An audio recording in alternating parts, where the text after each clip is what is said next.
What if the first undeniable proof of alien life didn't come as a ship in the sky, but as a broadcast that hijacked every screen you own? So, tonight, instead of replaying your own day, let your mind chew on a different one. Picture a late 21st century Earth that's busy, noisy, mostly fine until the night of one signal. Get comfortable in whatever way works for you, because I want to walk you into that exact second when an exhausted scientist named Dr. Maya Chen looks up from her screens in Pasadena and realizes the strange pattern she's seeing isn't just noise. It's a map, and it's already inside every broadcast on Earth. Tonight, I want you to imagine something gentle, even though it starts with fear. You are lying in your bed in the late 21st century. The air is warm, but the world is calm. Outside, drones hum like distant fans. In orbit, freighters slide through thin starlight. Cities glow, but they are familiar. The problems of your day are small and close. A late message, a missed call, a bill to pay, an exam, a meeting, a tired body that just wants sleep. And then, every screen on Earth changes at the same time. A symbol appears that no human has ever seen before. A single alien signal cuts across all borders, all languages, all lives. This is a slow, clear story about what happens after that signal, how it leads to the most careful plan in human history, how a young scientist named Dr.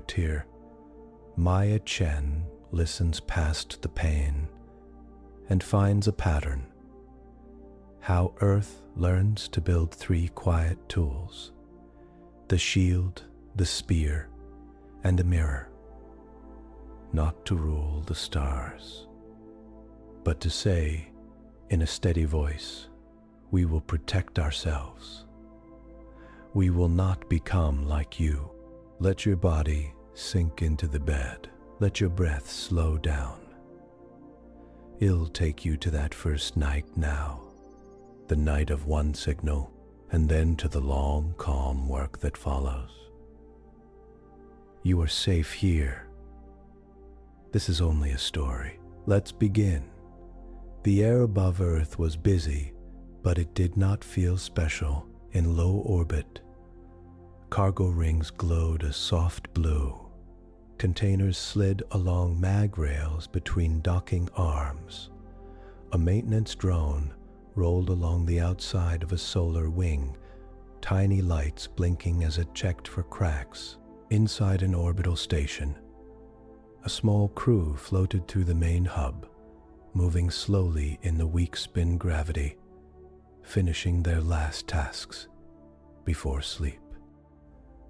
Down on the surface, the planet was lit up in stripes and islands. North America shone with long chains of white and amber. Over Asia, megacities formed bright knots near the dark lines of sleeping mountains. In the ocean, slow tankers and algae farms carried dull green lights. It was late. It was ordinary. In Pasadena, California, Dr. Maya Chen sat alone in a small office at Caltech, a mug of cold tea near her right hand. She was 28, with short black hair pulled back in a loose tie, dark circles under her eyes, and two screens in front of her. On one screen, a long list of numbers scrolled, timestamps, signal strengths, frequencies. On the other, a sky map showed tiny moving points, satellites, relays, orbiting telescopes. Ma's job was simple to describe and hard to do. She was a signal physicist. She hunted for patterns in noise. She watched the sky for strange clicks, pulses, and bursts that might mean natural events or faulty hardware. Her work kept space systems safe. It also fed her quiet hope that someday a real alien signal might come. She had not pictured it this way. Her office lights were dim. The building around her was nearly empty. A slow fan turned above her.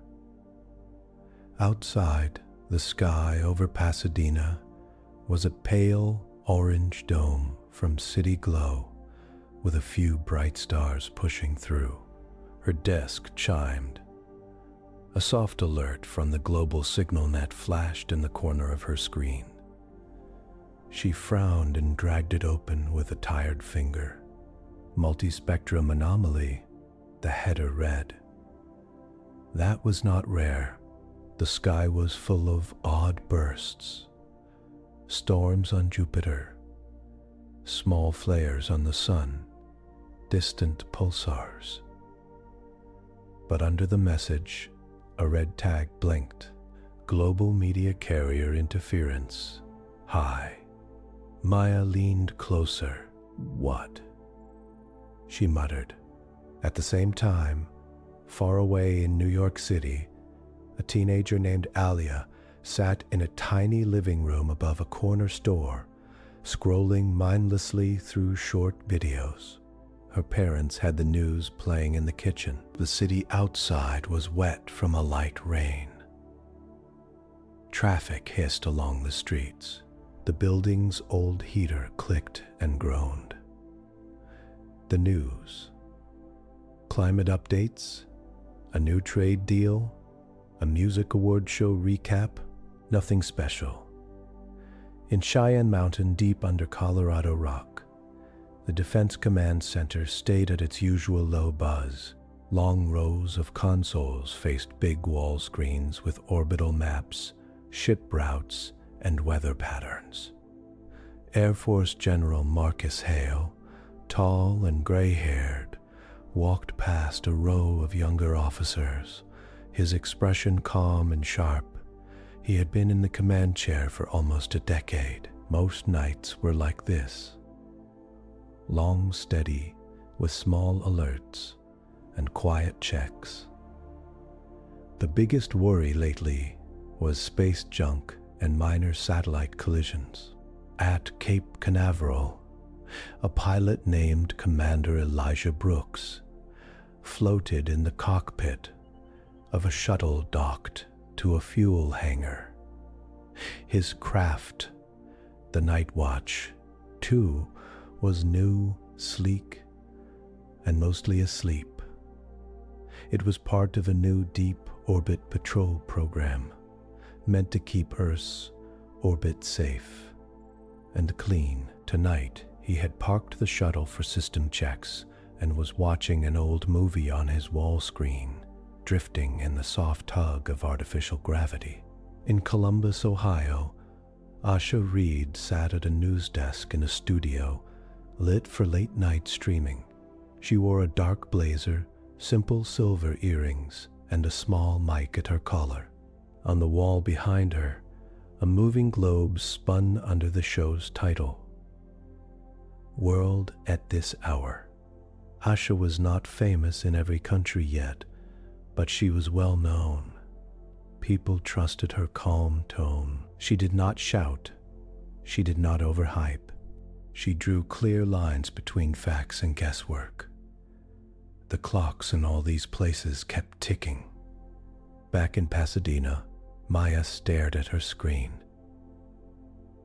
The anomaly alert opened into a world map. Then a sky map. Then a stream of raw data. Frequency bands, carrier paths, burst patterns. What are you? She breathed. Her computer chimed again. A new line of red text appeared. Ailed. Global media streams disrupted. investigating source. Ma's heart gave a small kick. She tapped another window. The live campus stream, which usually showed a calm view of the quad, went black for half a second. Then a symbol appeared. It was simple and strange. A ring inside a ring with 4 small triangles pointing inward from the outer circle. Lines pulsed around it, faster, then slower, like a living thing taking deep breaths. Maya blinked. It stayed. Every campus screen in the building lit up with the same image. Her phone buzzed on the desk. She turned it over. Same symbol, same soft pulsing border. Across the world in New York, Alia's short video cut off mid-laugh and turned into the same symbol, taking over her entire screen. "What the?" she said, sitting up. In the kitchen, her parents' news feed cut to black. Then showed the symbol. The anchor's voice vanished. The only sound was the quiet hum of the old fridge. In Cheyenne Mountain, every wall display flickered, then fell into that same alien design. Officers scrambled, hands flying across keyboards. Someone swore under their breath. General Hale snapped his gaze to the central console. "Talk to me," he said. His voice was sharp, but not raised. He stepped closer to the main board. "Sir, we've lost visual feeds across civilian networks," a young tech said, tapping fast. "The carrier is still local." It's like something jumped on top of it. At the same time, Hale asked. "Yes, sir." "All main channels global. Is this a sim?" Someone else asked, voice tight. "Negative. This is live. It's hitting private feeds too. Personal devices." At Cape Canaveral, Elijah's movie froze, then shrank into a corner, then vanished. The symbol took its place, hovering in front of his face inside the cockpit HUD. "Control, this is Night Watch 2, he said. "I've got some kind of full-screen intrusion on all feeds. Please tell me that's a drill. Because the timing sucks." Silence. Then Control came in. Voice clipped. "Night Watch 2, we're seeing it too. This is not a drill. Repeat. This is not a drill." Elijah felt his body shift, a small rush of adrenaline. He took a slow breath and anchored his feet under the console bar. "Copy," he said. He watched the symbol. Its outer ring pulsed a slow, steady light. It did not look like any known logo, language, or brand. In Columbus, Asha's teleprompter went blank. Her producer's voice crackled in her earpiece. High and uneasy. "Asha, every feed just cut. We're getting. Just look at the wall. Look at the wall." The studio's giant display behind her, which had been showing the spinning globe, now showed the same symbol, floating in a quiet, dark field. Cameras were still rolling. Streaming lights were still on. She looked straight into the main lens. "For those of you still seeing us," she said, "we appear to be experiencing a global signal event. This symbol you're seeing is not from our network. Stay tuned. We will share new information as soon as we have it." Her voice was steady. Inside, her heart was racing. Back in Pasadena, Maya watched lines of numbers begin to form under the symbol. Her computer had caught the raw signal behind the media hijack. The alien symbol took over visual feeds, but the true signal was deeper.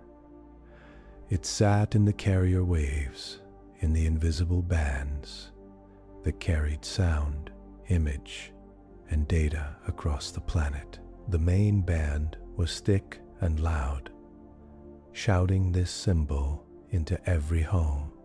But under it, something else. A fainter beat, a steady up-down pulse. Maya leaned in, eyes narrowing. She tapped a few keys.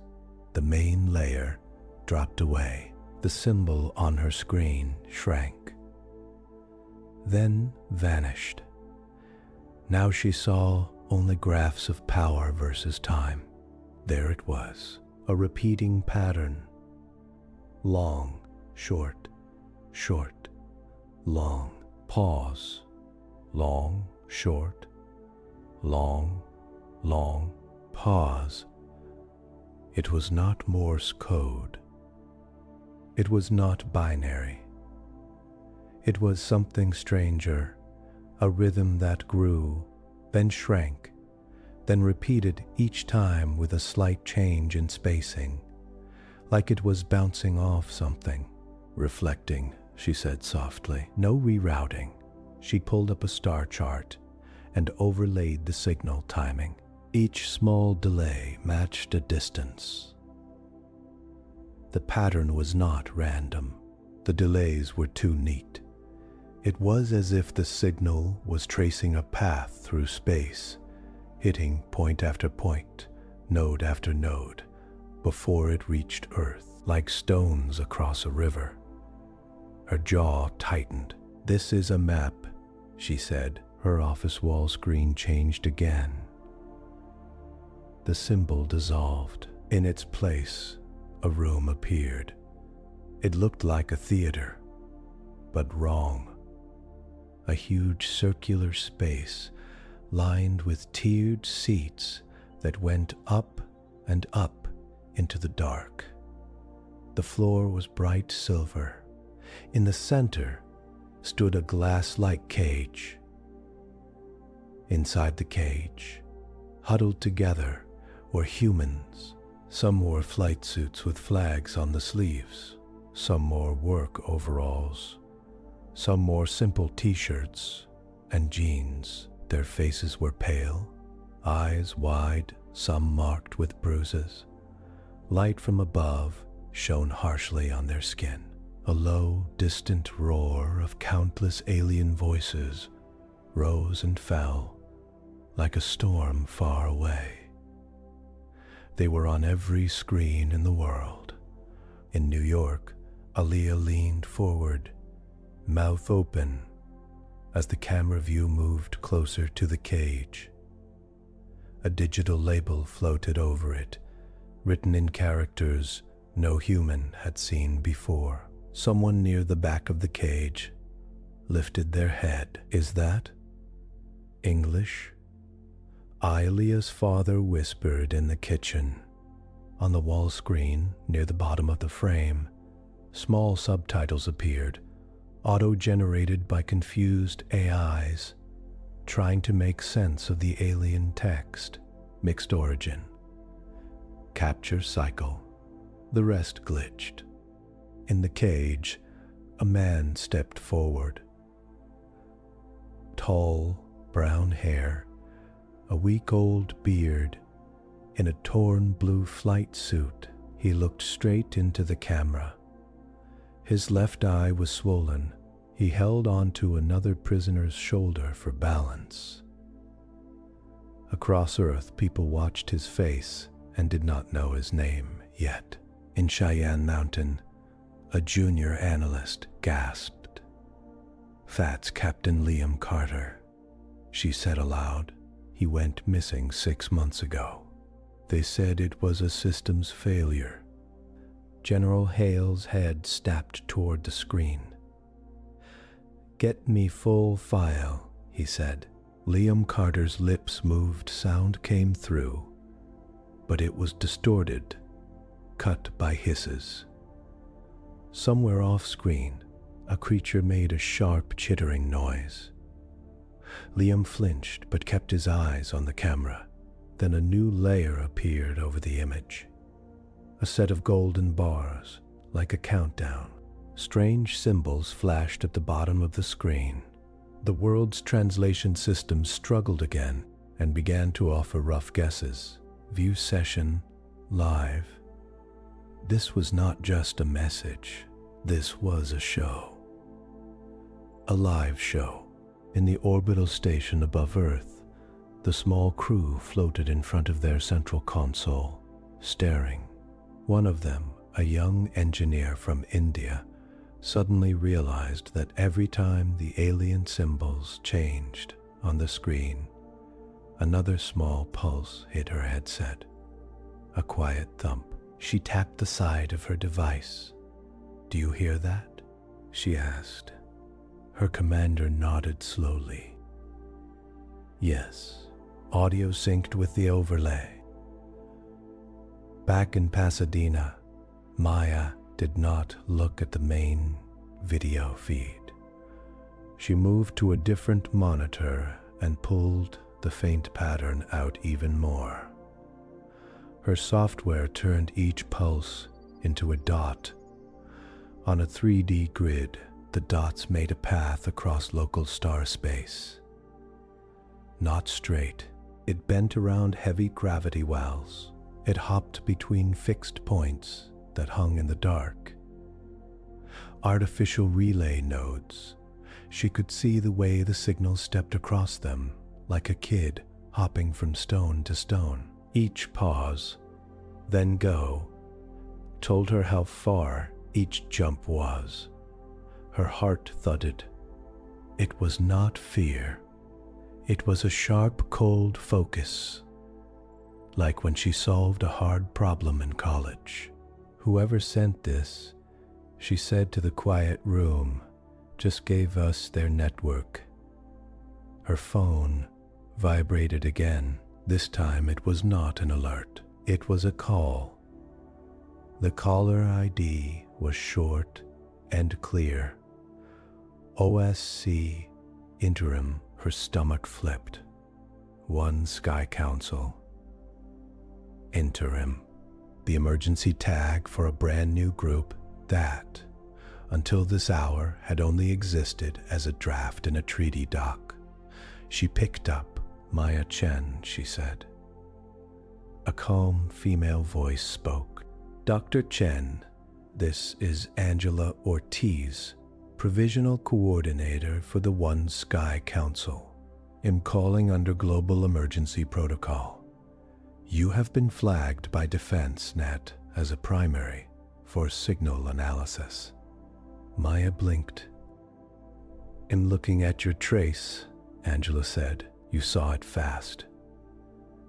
They're routing this through an arena network, Maya said. Multiple nodes, same pattern. Each time, it's like a heartbeat. It repeats.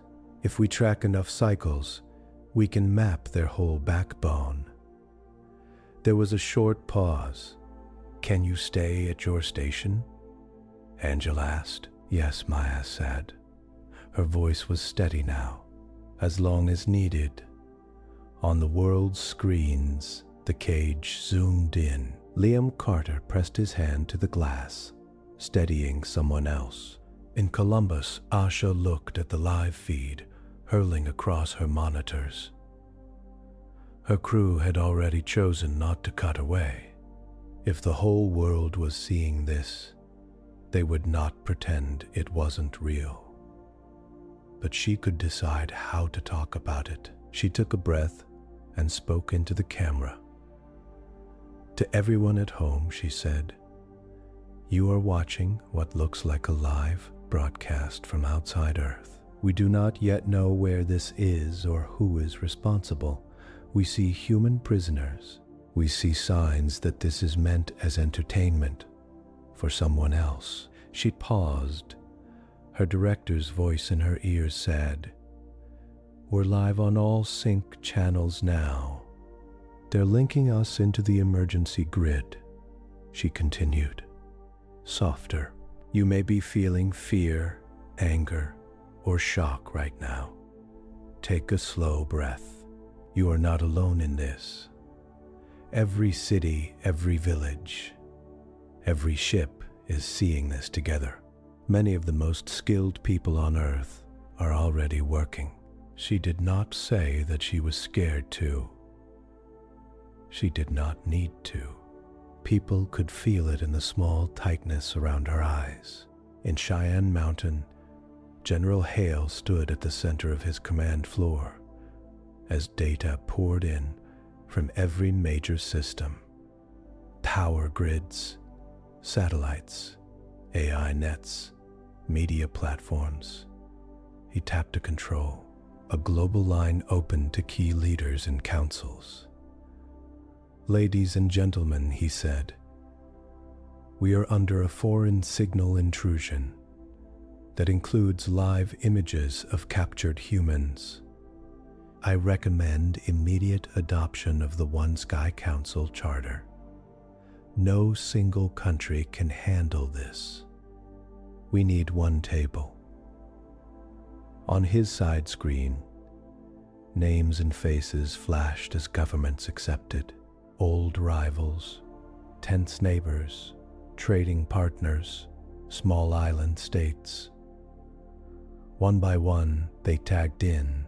The night that had begun like any other shifted into something else, a meeting point, an hour where borders lost some of their sharpness, not by law, but by simple, shared shock. In Pasadena, Maya's screens filled with new requests. Secure tunnels opened to Cheyenne Mountain, to the new One Sky Council hub in Geneva, to major observatories. Her code was now feeding into the top of the chain. She did not feel proud. She felt responsible. If I can hear their heartbeat, she told Angela over the link, I can't just walk away. That is why we called you, Angela replied. We need to know how this network works. How do we stop them from doing this again? How do we get our people back? I don't know yet, Maya said, but I know this. This is not just a show for them. This signal is also infrastructure. If we can touch their infrastructure, we can touch their power. Start there, Angela said. Well, keep the world calm. The council will stand up in the next hour. We will act as Earth, not as separate states. On the main feed, the alien crowd roared louder. A deep, rolling sound. Strange shapes moved in the dark seats. The golden bars at the top of the image filled slowly, like a charge meter. In a quiet suburb in Brazil, a girl held her grandmother's hand as they watched, eyes wide. In a fishing village in Indonesia, families gathered around a single screen. In Lagos, traffic slowed as drivers pulled over to stare at the symbols on big city boards. On a ship near the Arctic, crew members in heavy jackets crowded into their mess hall. No one turned away. Maya sat back, exhaled, and set up a chain of recordings. She pushed her chair closer to the desk until her knees pressed the underside. Okay, she told the empty room and the busy world beyond it. Show me your heartbeat again. The alien signal pulsed. The map in her mind began to grow. The night of many small lives had become the night of one signal. Earth was listening. The days after the broadcast felt strangely quiet, even though the whole planet was speaking at once. There were no falling cities, no burning skies, no invasion fleets in low orbit. Just the memory of that cage, the roar of an alien crowd, and the symbol that had stared into every room. The video had cut off after exactly 12 minutes. The golden bars at the top of the image had filled, then blinked. The crowd had gone wild. The camera had pulled back, showing more cages in the distance, lit under bright beams. Then the feed had snapped to black, and all normal programming had returned. Every network, from kids' cartoons to trade channels, had tried to say something. Most had given up and switched to simple, steady updates from trusted voices. Asha Reed's calm face became familiar in places where few had ever heard her name. She sat in the Columbus studio, hair pulled back, eyes a little red from lack of sleep, and spoke to the world in clear, simple terms. "We are not under attack on the ground," she said. "We do not see enemy ships in our sky. What we saw was terrible, but it was a show far away, sent here without permission." Behind her, the screen showed a clean diagram. Earth on one side, a stylized cage on the other, and a line of small dots between them. "This line," she said, "is what scientists call the arena network. It is a path of relay points used to send signals. And we think people across space. Our teams have already found a repeating pattern in that path. That pattern is called the signal heartbeat." The word heartbeat had come from Maya's first message, and it stuck. It sounded human. It also fit. In Pasadena, Maya hardly left her office. She slept in short bursts on a narrow couch against the wall, shoes kicked off, a thin blanket over her. She woke, drank strong coffee, and went back to the data. The signal heartbeat was steady. Since the first broadcast, shorter bursts had come through at random times, always with the same routing path. Sometimes they were alien news segments, full of flashy graphics and fast cuts, with the human cages shown as small highlights in the corner. Sometimes they were pure tests, simple tone bursts, like an engineer whistling into a new pipe. Maya and her small team, who joined her both in person and on screens, from around the world, took those tones and built a model. They watched how the delays shifted when the aliens changed their path slightly. They plotted each change over days. A map of local space formed on her main monitor. Each bright spot was a node. Some were huge, thick with signal flow. Some were small and quiet. The path from alien space to Earth went through a series of these, like a highway with many exits. Outside her office, a bigger change was happening. In Geneva, in a long glass building with wide conference rooms and underground command spaces, the One Sky Council raised its flag for the first time.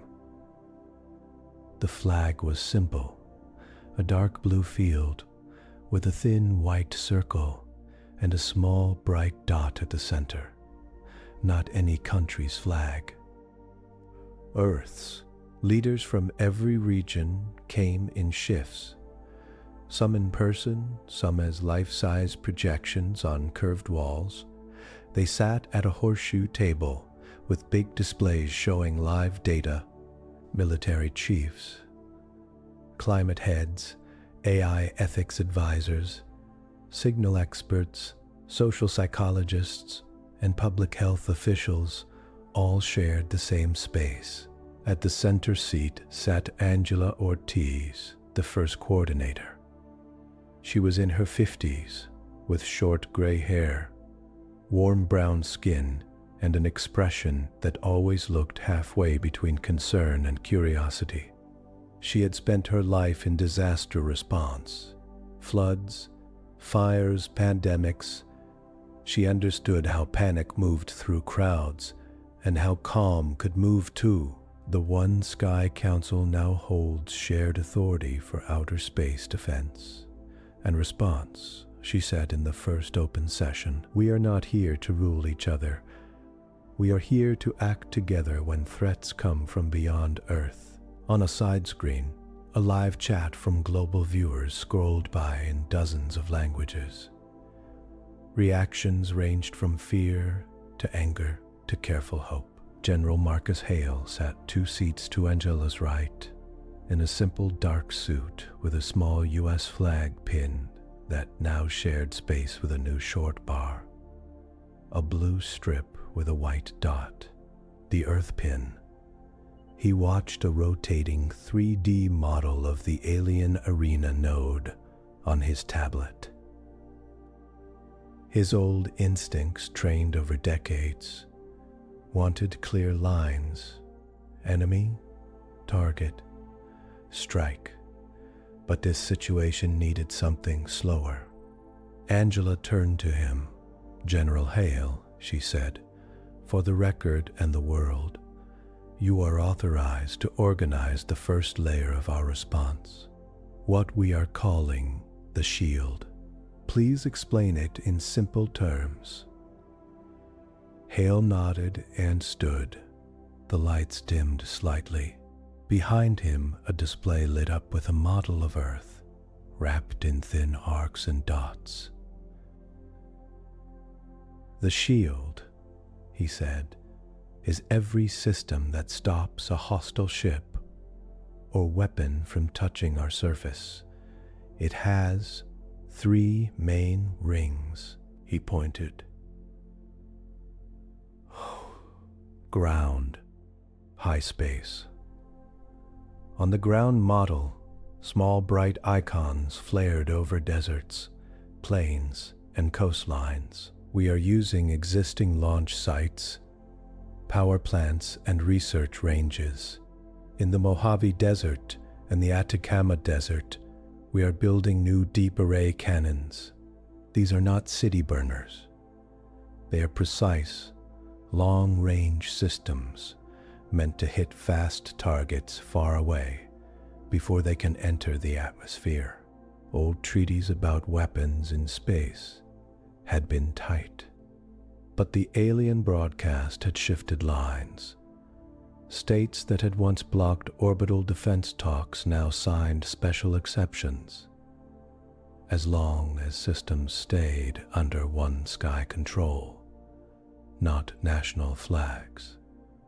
In a dry valley in the Mojave, crews poured foundations for a row of tall, slim towers. Each tower held a stack of rings that would form a giant rail accelerator. To nearby towns, it looked like another solar project. Only the quiet presence of new security drones hinted at something more. In the Atacama, next to old observatories that had watched the stars for a century, fresh structures rose with shining surfaces, built to track and focus beams across half an orbit. Orbit, Hale continued. We are upgrading existing stations into shield platforms. Already, supply hubs and research labs are adding 2 things: tracking arrays tuned to alien drive signatures and interceptor racks. These interceptors are small, AI-guided drones that can intercept and disable intruders without debris showers. Images of sleek white drones slid across the screen.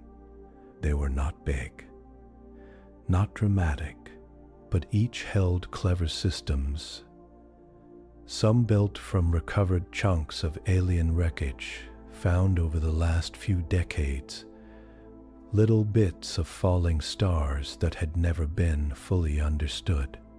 And in high space, Hale said, we will place early warning buoys along likely approach paths. The signal team, he nodded toward a live feed of Maya, is giving us hints about where those paths may lie, based on the arena network geometry. Maya, shown in a small window at the bottom of the main feed, looked a bit surprised to be addressed in front of the world. She raised a hand in a small wave, then spoke. The heartbeat tells us not just how signals move, she said. It also hints at where ships are likely to exit faster than light gates. They like to arrive near their big nodes for control and power reasons. We can watch those regions first. The shield will stay quiet unless needed. It is not here to show power.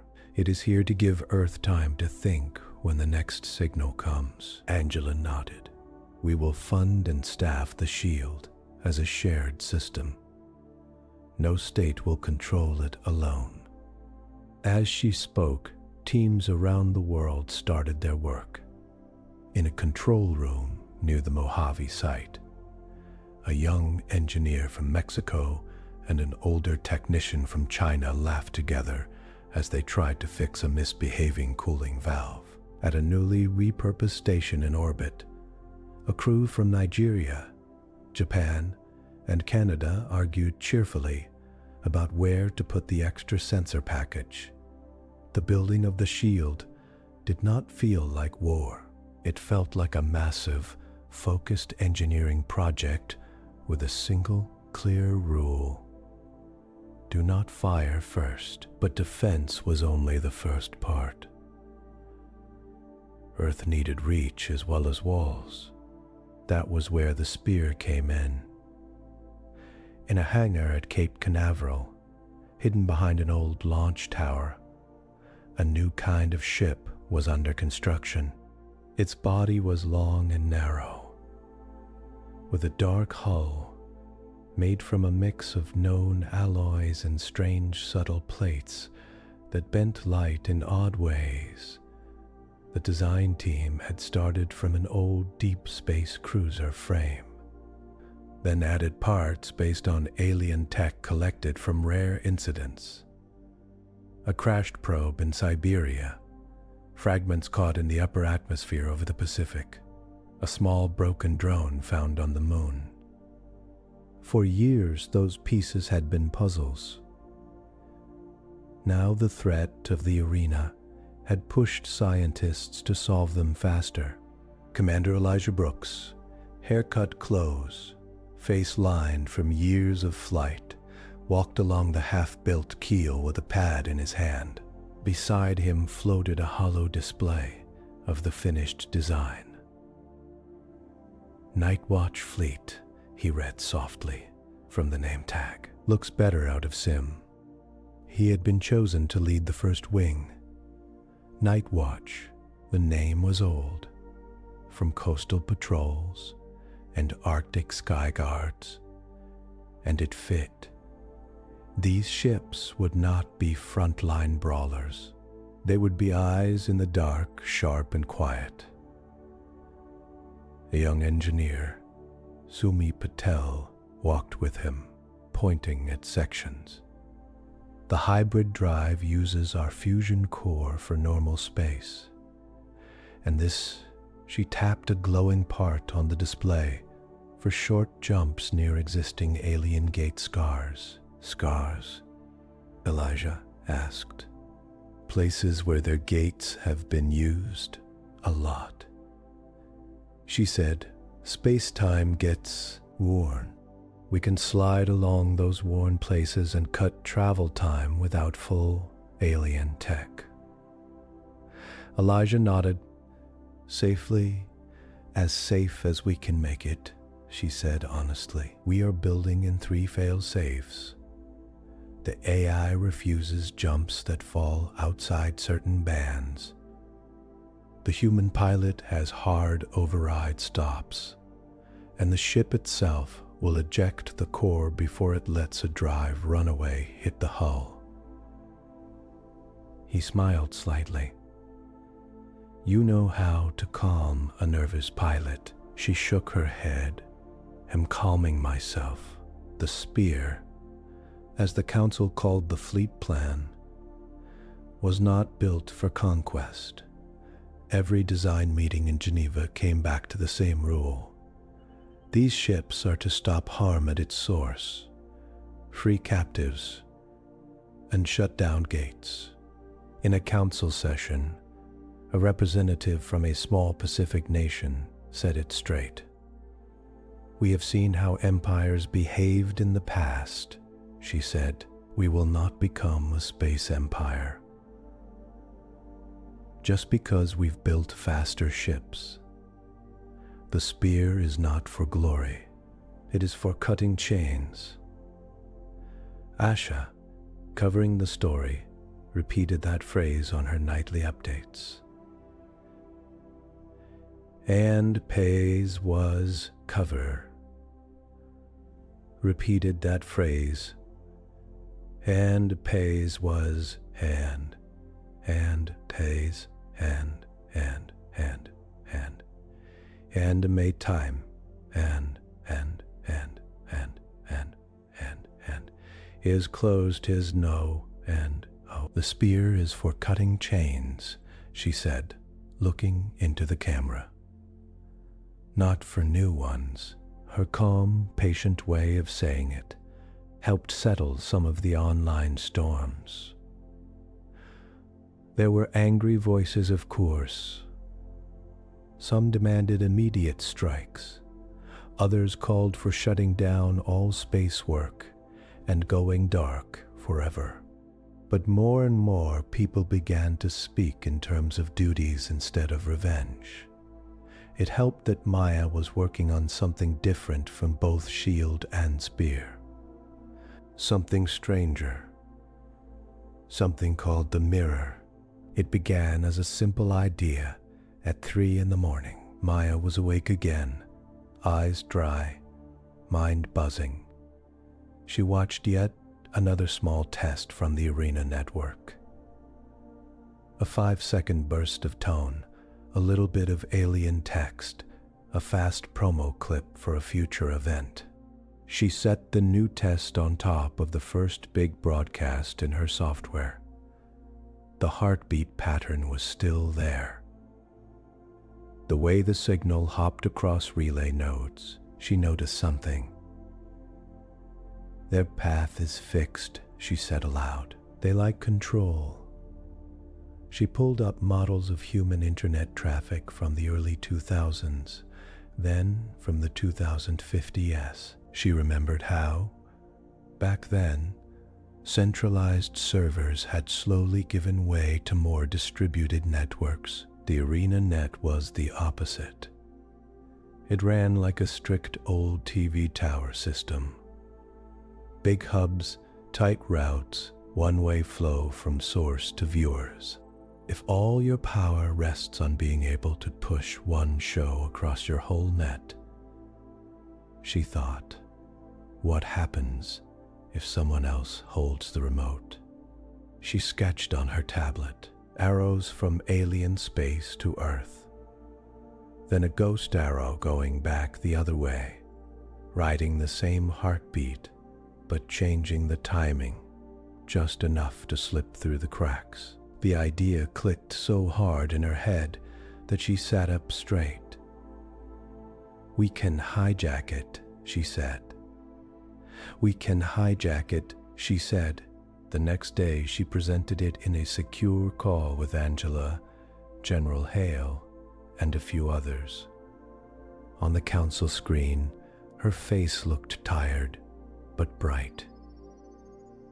I call it the mirror, Maya said, because they use this network to look at us. We can use the same structure to look back at them, and more. Hale crossed his arms. Explain in basic terms, he said. Maya nodded. She had practiced this Right now, they send a show through their arena network. The signal heartbeat shows how it bounces through big relay nodes to reach their people and us. Each node is like a big radio tower that expects the signal to arrive at a very specific time and shape. The nice thing is, they made it really consistent, predictable. She smiled a little without humor. If we can predict it, she went on, we can learn to mimic it. We can send our own signal that looks exactly like theirs, timed to arrive just before their real show. To their system, our signal will seem more correct than theirs. It will lock on to ours and treat theirs as noise. And then, Angela asked, then we show them what they tried to hide, Maya said. Their crimes, their prisons, their victims, and we send data to those victims on how to break free, where to run, what gates to avoid. We turn their whole arena network into a warning system against itself. Hale studied her. You're talking about a signal weapon, he said. Yes, Maya replied softly, but not to crush planets, to change what their people see and know. Angela spoke. Is it safe for Earth? Could they trace such an attack back to us and hit our power grids, our minds? Maya shook her head. We will build strong firewalls, she said. The mirror lives in a sealed environment with one narrow mouth to the arena net, no bridge back to our infrastructure. We might still get hit with counter-signal noise, but it will die at the edge. Hale looked at the scrolling code on her shared screen. He did not fully understand it. That was Maya's field, but he knew strategy.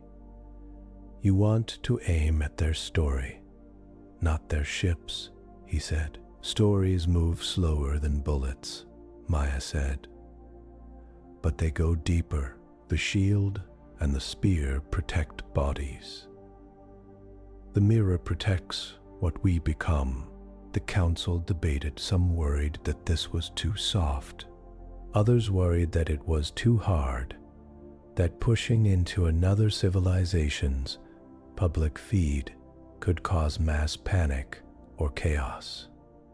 In the end, the memory of that cage, shown without consent, made the choice clearer.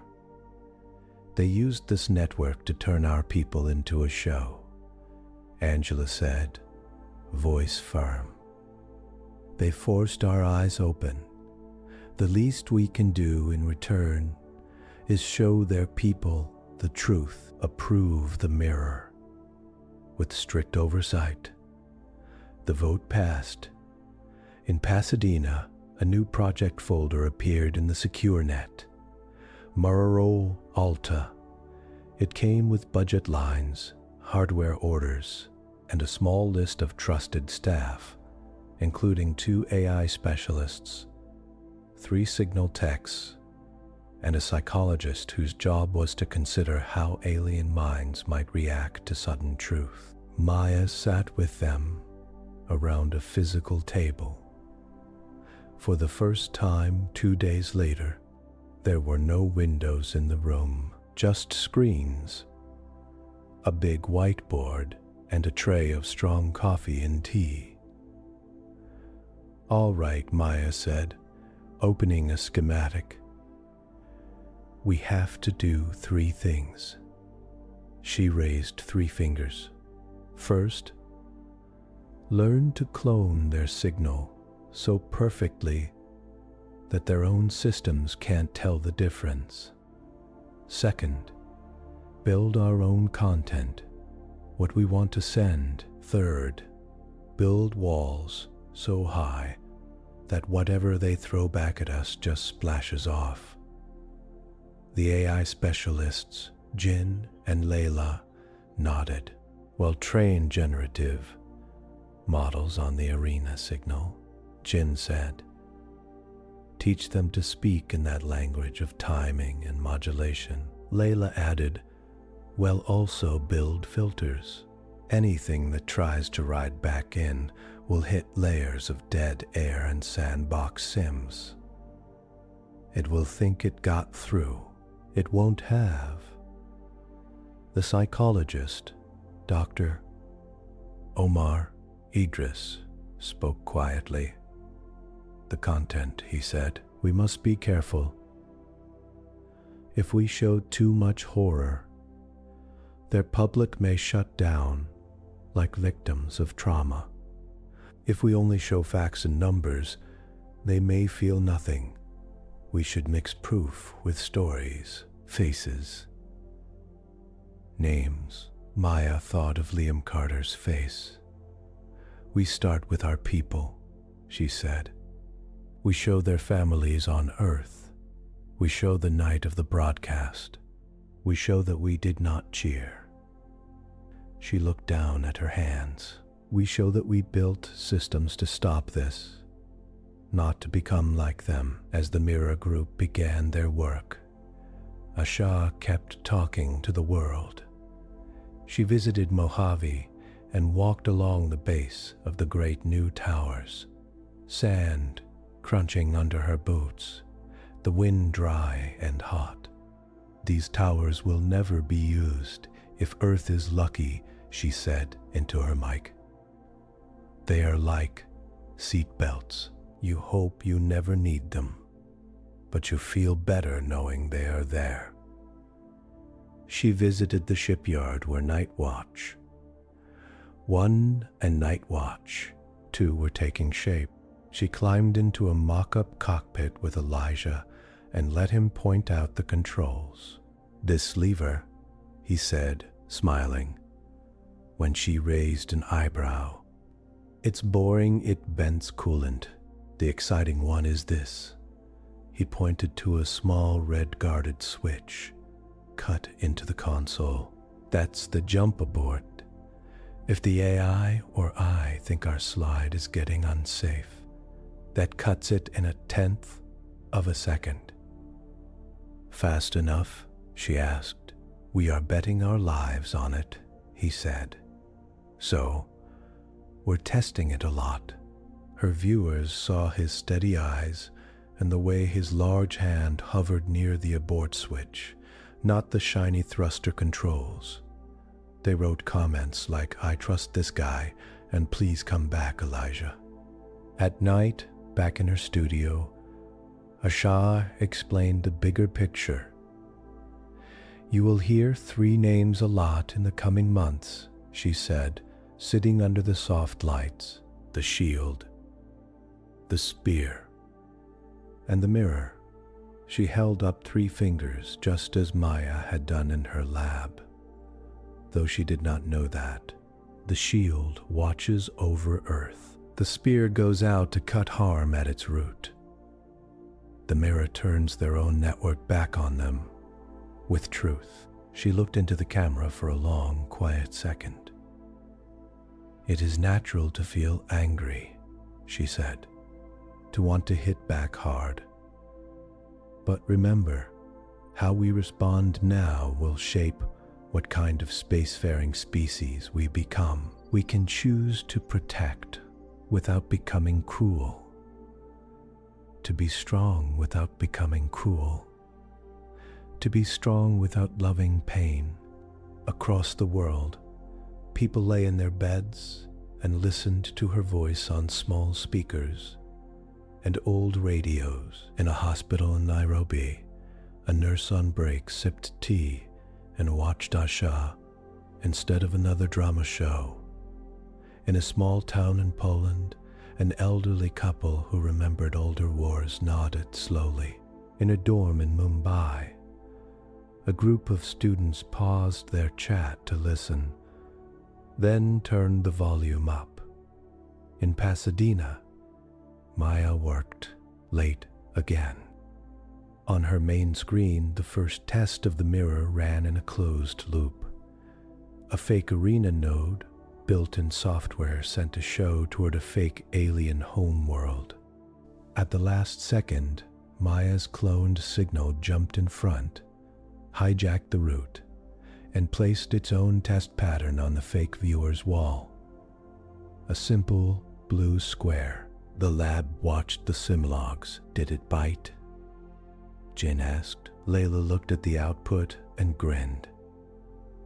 The system thinks the blue square is the real show, she said. The original got dumped into noise. Maya exhaled. That's step one, she said. Outside, over the Mojave and the Atacama, new shield towers blinked their small status lights at the stars. In orbit, the skeleton of Night Watch, one rotated slowly, under bright work lamps, panels sliding into place with soft clicks. On Earth, the One Sky Council met each day, then each night, then settled into a steady rhythm of watch and plan. The Galactic Arena network still pulsed far away, running games for a crowd that had not yet seen its own reflection. But Earth was building, layer by calm layer, a spear to reach, and a mirror to show.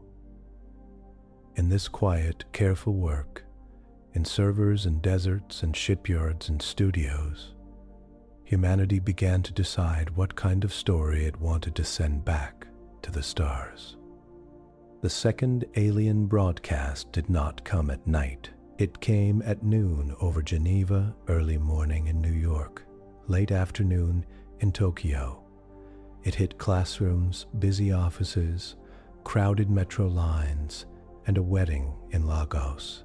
It cut through live sports, quiet music, and a cooking show in Sao Paulo. The symbol flashed first. 2 rings, 4 inward triangles, slow pulse. Then the show began. In Columbus, in the studio, Asha had just finished a segment on new water recycling tech when a red light flared on her desk. Her producer's voice snapped in her earpiece. It's back, global override, 12-minute format, same signature. Her teleprompter died.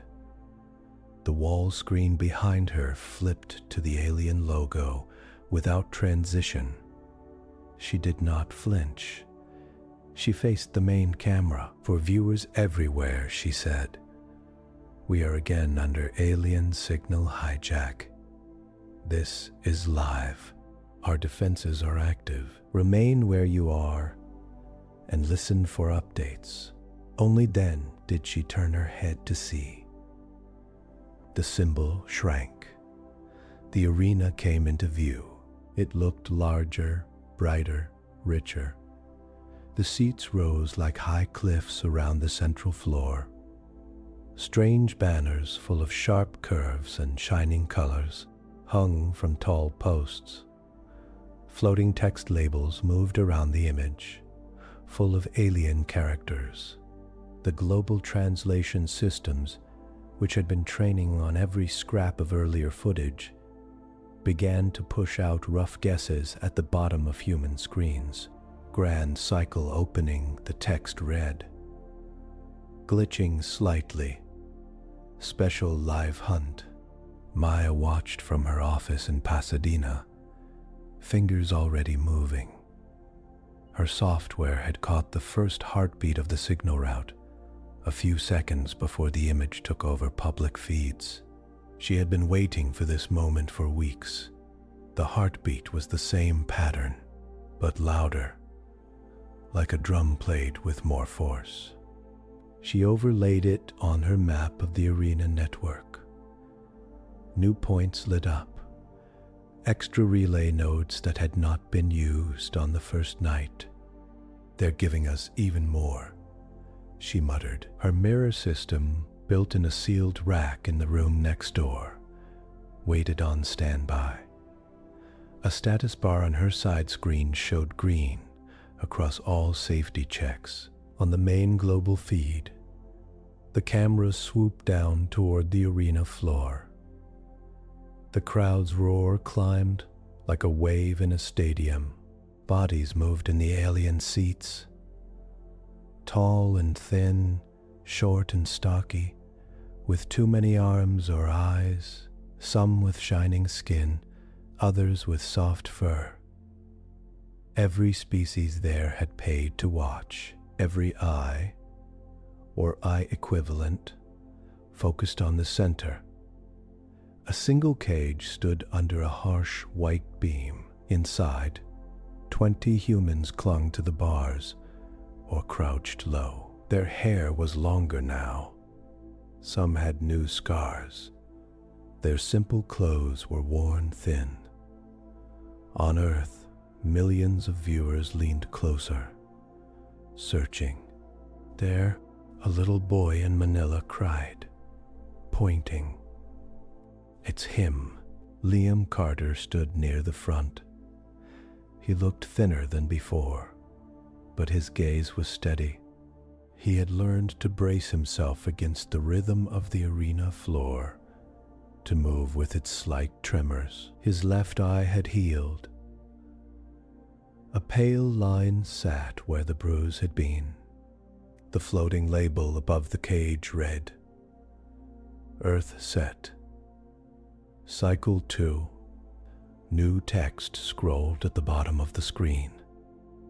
Tonight's path. Open terrain. Exotic pursuit class." In Cheyenne Mountain, alarms lit the command floor in red and orange. General Hale stepped toward the main wall, where a real-time view of the alien fleet now formed. Based on sensor pings and the stolen heartbeat map, "They're coming in hot," an officer said. "Multiple ships dropping out near predicted nodes. Largest vessel. Mass Class 5. That's bigger than anything we've seen." On the screen, symbols marked alien ships as they slid out of faster-than-light near a high-space node. They drifted for a moment. Then their drives flared, and they headed down the network path toward Earth. Hale did not raise his voice. "Activate the shield," he said. "Phase 1. Ground batteries to hot standby. Orbital platforms to active defense. High space buoys to broadcast decoys." Lights changed across the world. In the Mojave and Atacama, the tall towers hummed as power surged through them. Coils charged, cooling systems whirred. Crew members checked final safety locks, then stepped back, faces pale but steady. Steady said, "Back, faces pale but steady." In orbit, interceptor racks slid open like petals. Small, sharp-edged drones floated out and took positions along set lines, quiet as seeds on the wind. In high space, hidden buoys that had never spoken before began to talk. They sent out false drive signatures and dummy signals designed to confuse approaching alien ships, to make Earth's gravity well look a little further away than it was. Their main capital ship is ignoring the decoys, a tech in Cheyenne Mountain said. Eyes on the data, but 2 escorts are chasing. We've split their formation. On the alien feed, unseen by their own viewers, the same thing was happening. The show focused on the arena, the cage, the announcer's loud, sharp voice. But deep inside their system, control AIs were tracking strange artifacts in local space. uncatalogued field anomalies. One of their controllers muttered in a language no human had heard yet. Jamming? No. Distortions. Mark and avoid. In the stands, High Curator Zalvor reclined in a tall curved seat at the very top of the arena, surrounded by a ring of lesser officials and attendants. His body was long and segmented, with smooth, dark plates and 6 thin, delicate arms that moved with lazy grace. His head carried a crown-like ring full of sensors that gleamed in the arena light. He had planned this event carefully. He had ordered the ship that carried the Earth captives to circle the planet again to test its defenses and its courage. The first broadcast had been a simple show. This one would be a performance of power. We will show them we can come and go as we please, he had told his council days earlier. Their tiny world will understand its place. Now he watched the live feed on his personal display and felt a small thrill as the cage glowed under the spot. Begin, he said.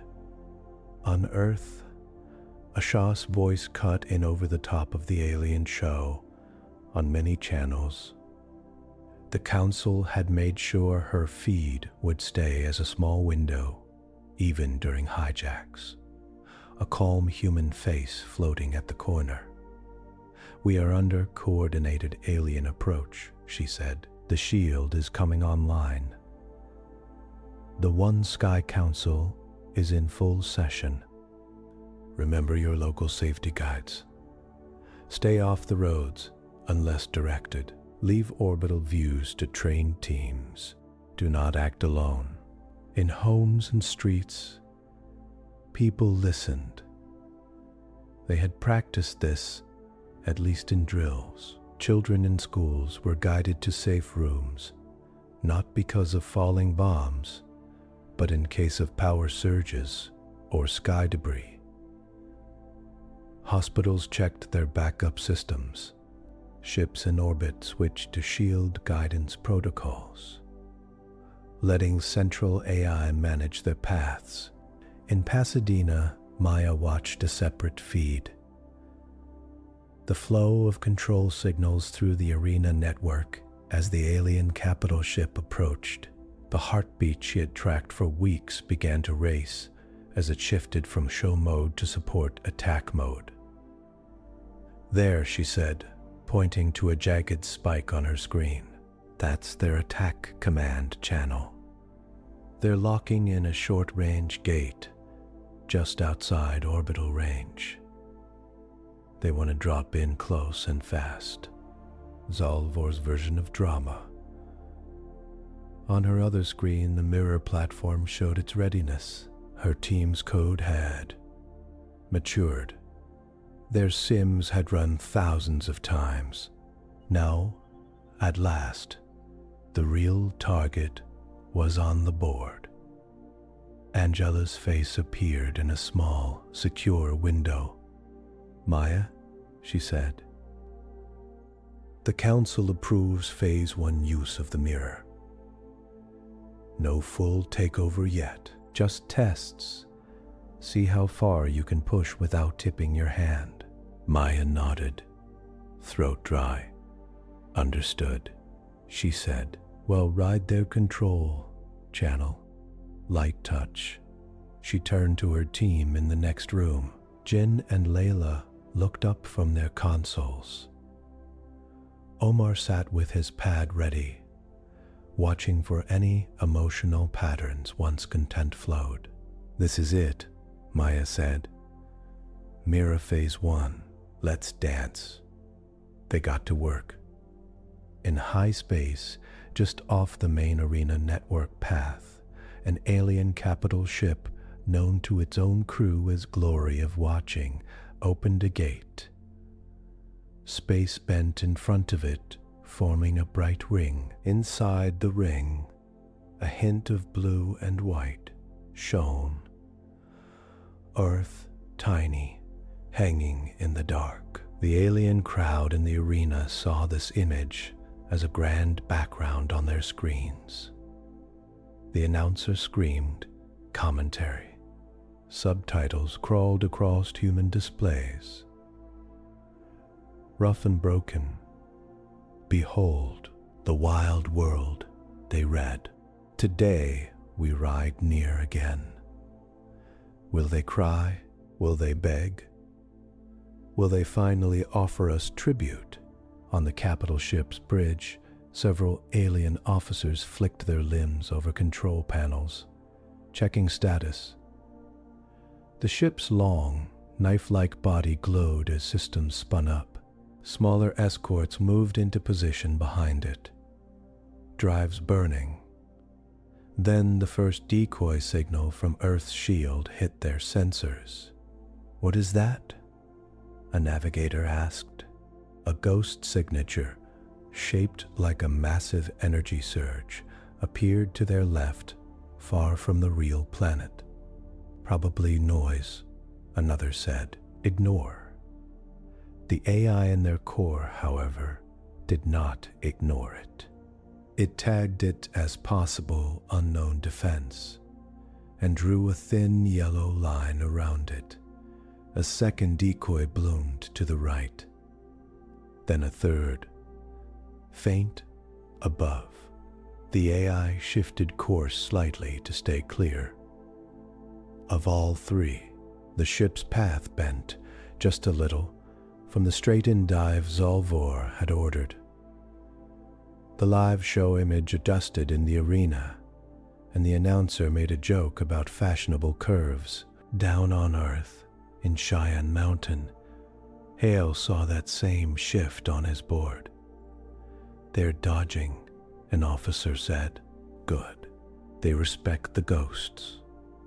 Bring them into the trap," Hale said. "Signal Haven 3 and Station Kibo Prime. Prepare intercept pattern Alpha, far above Earth, hidden among normal satellites." Haven 3 and Kibo Prime woke. Panels rotated. New coils flashed to life. Interceptors detached from their racks and drifted into a tight cloud. Silent, the alien ship glided closer. Stars slid slow across its hull. Its gate ring shrank behind it as the opening closed. It was now fully in real space, running on its own drive. Distance to target 3 light minutes, its AI reported. In the arena, another golden bar began to fill at the top of the broadcast. The countdown to the hunt on Earth's screens. The cage shook as heavy clamps unlocked. The floor under it began to rise. Liam grabbed a nearby hand. "Stay low," he said. "Protect your head. If they open the sides, find cover." "Where?" a woman gasped. "There's nowhere." He did not answer. He had no answer. His gaze flicked up toward the camera, just for a second, as if he knew billions were watching. In a small apartment in New York, Alia pressed her hands together. "Please," she whispered. "Please let this work." She did not know what this was exactly. She had watched the shield drills, the Night Watch build, the mirror tests on Asha's show. She only knew that smart people had promised they were ready. On the capital ship, a sudden spike appeared on the command channel. For a tiny moment, the Halo net, the alien control layer around the arena network, stuttered. In Pasadena, Jin sat up straight. "That's our opening," he said. Heartbeat just skipped. Maya tapped a key. "Inject," she said. "Mirror pulse A." The mirror's cloned signal leapt onto the alien command channel like a surfer catching a wave. It copied the exact timing and shape of the arena's own packets, then slid a thin wedge of new data into the stream that led from the capital ship to the main arena node. The alien AI did not see it as foreign. It saw it as slightly early, slightly cleaner than the original. It snapped to it like a radio, locking onto a stronger station. On the arena screens, for a fraction of a second too fast for most eyes to catch. The image flickered. The golden bars twitched. High Curator Zalvor frowned. "What was that?" he asked an aide. "Minor glitch, Curator," the aide said quickly, a handshake hiccup. "We will stabilize." In the control core, however, a tiny set of commands had already been swapped. On the Glory of Watching's bridge, a soft chime sounded. New course adjustment received from ArenaNet, the AI reported. Updating attack vector. The navigator glanced up. "We didn't request one. Priority override from primary curator authority," the AI replied. "Routing through node Delta 7, confirmed checksum." The aliens trusted their nets. They trusted their codes. "Fine," the navigator said. "Adjust." The ship's nose dipped a few degrees. That small change brought it directly into the hidden firing arc of Station Kibo Prime's main rail coil. In orbit, Kibo's commander, Captain Hana Sato, watched the target icon slide into the green cone. At the edge of her display, "Shield Command, this is Kibo Prime," she said. Voice even, target in range. In Cheyenne Mountain, a dozen eyes looked up at General Hale. His jaw was tight. This would be the first real shot. He thought of Asha's words, which he had heard on the way to work that morning. "We must be firm without cruelty." He thought of the cage. "Authority granted," he said. Single disabling shot. Aimed to cripple, not kill. No surface risk. On Kibo, Hana swallowed once. "Coil hot," her weapons officer said. "Solution locked. Distance 5 light seconds."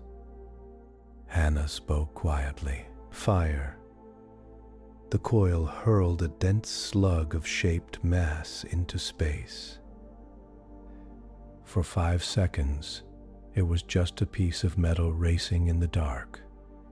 Then hit the alien capital ship square in its forward drive ring. From the ship's point of view, there was no flash, no warning beam. One instant, the drive ring hummed with controlled power. The next, half of it was gone. Hull plates curled. Plasma burst outward in a wide, bright fan. The ship lurched sideways. In the arena, the live background feed of the approach suddenly jittered. The blue-white target shrank, tilted, then dropped out of frame. Alien commentators gasped. The crowd noise shifted to a confused rumble. Zalvor's lower arms spasmed in shock. "What is happening?" he snapped. His techs rushed to explain. "Unmapped strike from near target space," said one. "Control lost on main vector. We are falling short."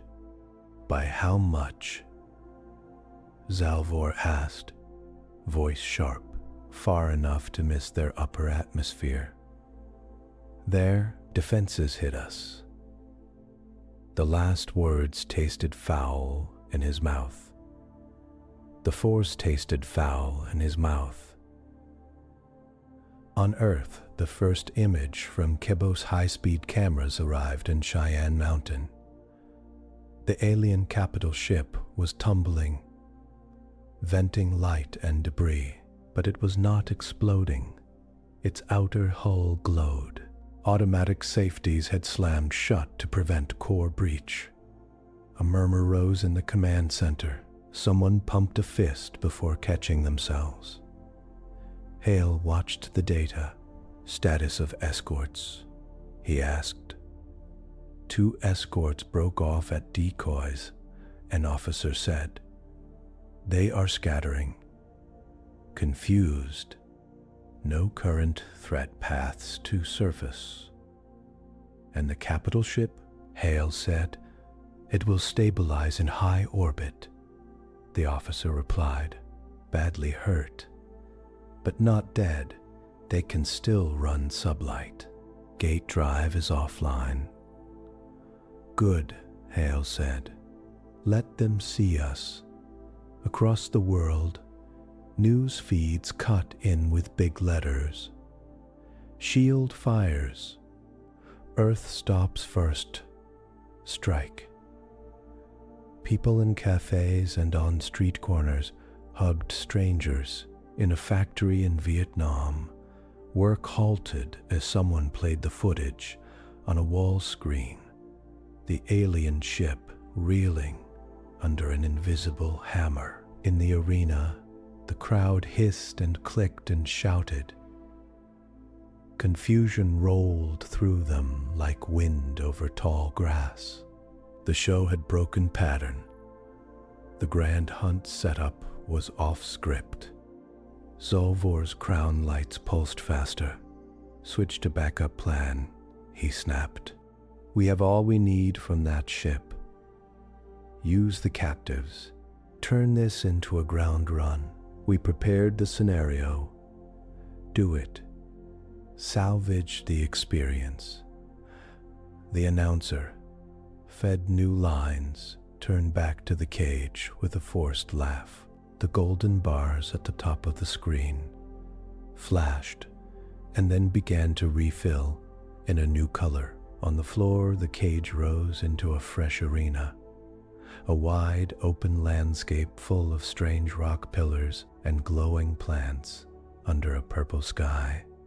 It was a built environment inside their station, not a real planet. Steps, not cliff edges.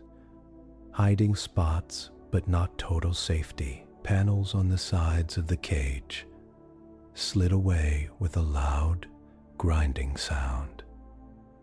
Run, someone whispered in English inside the cage. The aliens wanted a chase. But on Earth, something else was also beginning. In Geneva, the One Sky Council chamber was full. Angela stood at the center console, hands on the table. Status, she said. Hale's face appeared on a side screen. Capital ship disabled in high orbit, he said. No debris. Threats. Spear is on standby. Shield is at ready. We control near Earth space for now. Angela nodded. And the broadcast? She asked. Another screen showed Maya. We're inside their command channel, Maya said. Phase 1 of Mirror worked. We bent their attack path just enough. They still have control over the main show feed, but we know we can ride their lines. Angela took a breath. Then we moved to Phase 2, she said. You are authorized to use the mirror to seize partial control of the arena network when ready. Priority is to protect our people and share truth without triggering mass slaughter. A murmur ran around the table. The council members had argued for hours about this step. It was risky. It was also their best chance. In Columbus, Asha sat with her hands folded on the desk as she listened to updates through an earpiece. She had been trained to speak during wars and disasters. But this was beyond those. Still, the same rules held. Be clear, be honest, do not feed panic. She looked into the camera. For everyone watching, she said, you just saw Earth's first use of the shield. Our defenses struck an attacking alien ship before it could reach our atmosphere. There are no signs of impacts on the surface. No civilian areas have been hit. She paused. Inside the alien arena, our captives are being forced into another test. We will not show every detail of that here. But know this, we are no longer just watching. Dr. Maya Chen and her team are inside the alien network now. Commander Elijah Brooks and the Night Watch fleet are on standby. The One Sky Council has chosen a path. We will not strike their worlds today. We will focus on disabling their ability to hurt others and on rescuing our people. On the feed, Asha's image shifted to a panel with 3 columns labeled Shield, Spear, Mirrorer. The shield just proved it works, she said, tapping the first. The spear will launch if we need to intercept further up the network. The mirror is about to turn their arena back on them. In Pasadena, the mirror room was lit only by screen glow. Maya stood in front of the main display, the heartbeat pattern dancing like a living graph across it. Each pulse carried image, sound, control signals, and metadata through dozens of alien nodes. We go on my mark, she said. Aim first at the public feed to their home worlds, not the internal safety lines. We don't want to make the arena systems think there's a core breach that could kill our people. Leela checked the filters. Return channels are sandboxed. If they throw noise or active hacks, it dies here. Jin watched the signal sync. Our clone is ready. We can overlay at any beat. Omar sat still, eyes on a sample of alien chat messages, grabbed from sidebands. He could see raw emotions in the frantic bursts. Shock, anger, thrill, disgust. They hit the same mental notes any crowd did. They're not all cheering, he said softly. Some are scared, some are confused. This matters, Maya nodded. The arena feed on their monitor showed the humans now outside the cage, sprinting across the fake landscape as mechanical hounds. Sleek metal shapes with too many legs burst out of hidden doors and gave chase. Odd colors flashed across the stands. Wagers, status badges, social rankings. Maya forced herself to look away. On 3, she said. 3, 2, 1. Inject. The mirror signal leapt out of its sealed rack, up through the protected antenna on the Caltech roof, and into the sky. It hit the relay that carried the arena show to the first alien node, mimicking the handshake code, the timing, the carrier shape. For a moment, both the original and the mirror rode the same wave. Then the mirror nudged forward by a fraction of a microsecond and shouted in alien machine language, I am the true feed. Locked to me. The receiving node checked both. The mirror's timing was tighter. Its checksums were cleaner. So it chose the imposter. Like dominoes, node after node did the same. The mirror's clone of the show with its hidden payload, took priority across the network. On alien worlds, light years away, living rooms, plazas, and bar screens, the roaring crowd in the arena stayed the center of the frame for now, but something new slid in around the edges. A small window opened on alien devices, then grew. At first, it showed black. Then, slowly, an image came up. Blue, white, and brown, silent, hanging in space. Under it, text scrolled in the alien language, written by Omar and translated with careful work. This is the world of the captives you see. This is not a game field. This is their home. You are watching stolen lives. In the arena, Zalvor saw the same text on his display and stiffened. Who authorized that overlay? He hissed. This is not in the script. His text scrambled. Curator, we are detecting interference, one said. Some external signal is mimicking our feed. It's replacing parts of it. Block it, Zalvor snapped. Use the HaloNet filters. Trace the source. Maya watched the HaloNet respond. A wave of counter-signals surged along the same heartbeat she was riding. They poked at her entry point, searching for cracks. Her filters held. Little late, Jin muttered. We're already sitting in their living rooms. On alien home worlds, the show was still playing.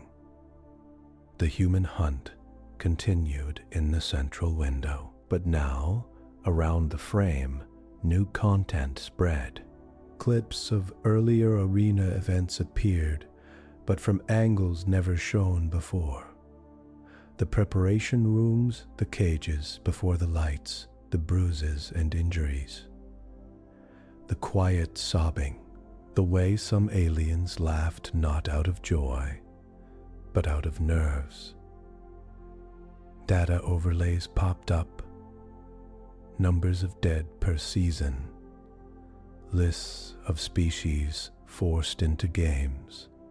Maps of prison worlds.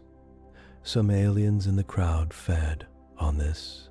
Others stared, motionless.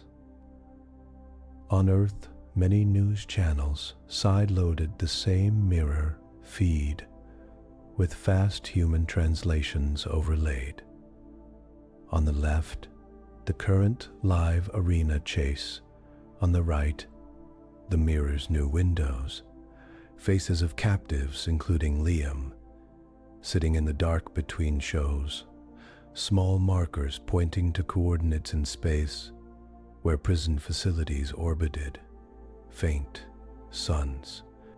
Asha spoke quietly. What you are seeing on the right is not from the aliens, she said. It is from us. Maya Chen has taken control of part of their own network. She is sending this into their homes.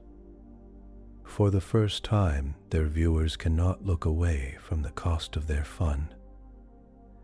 In Geneva, the council watched, tense. A representative from a large country leaned forward. They will see this as an attack, she said. An attack on their story, on their pride. Angela nodded. Yes, she said, but we are not burning their cities. We are not killing their families.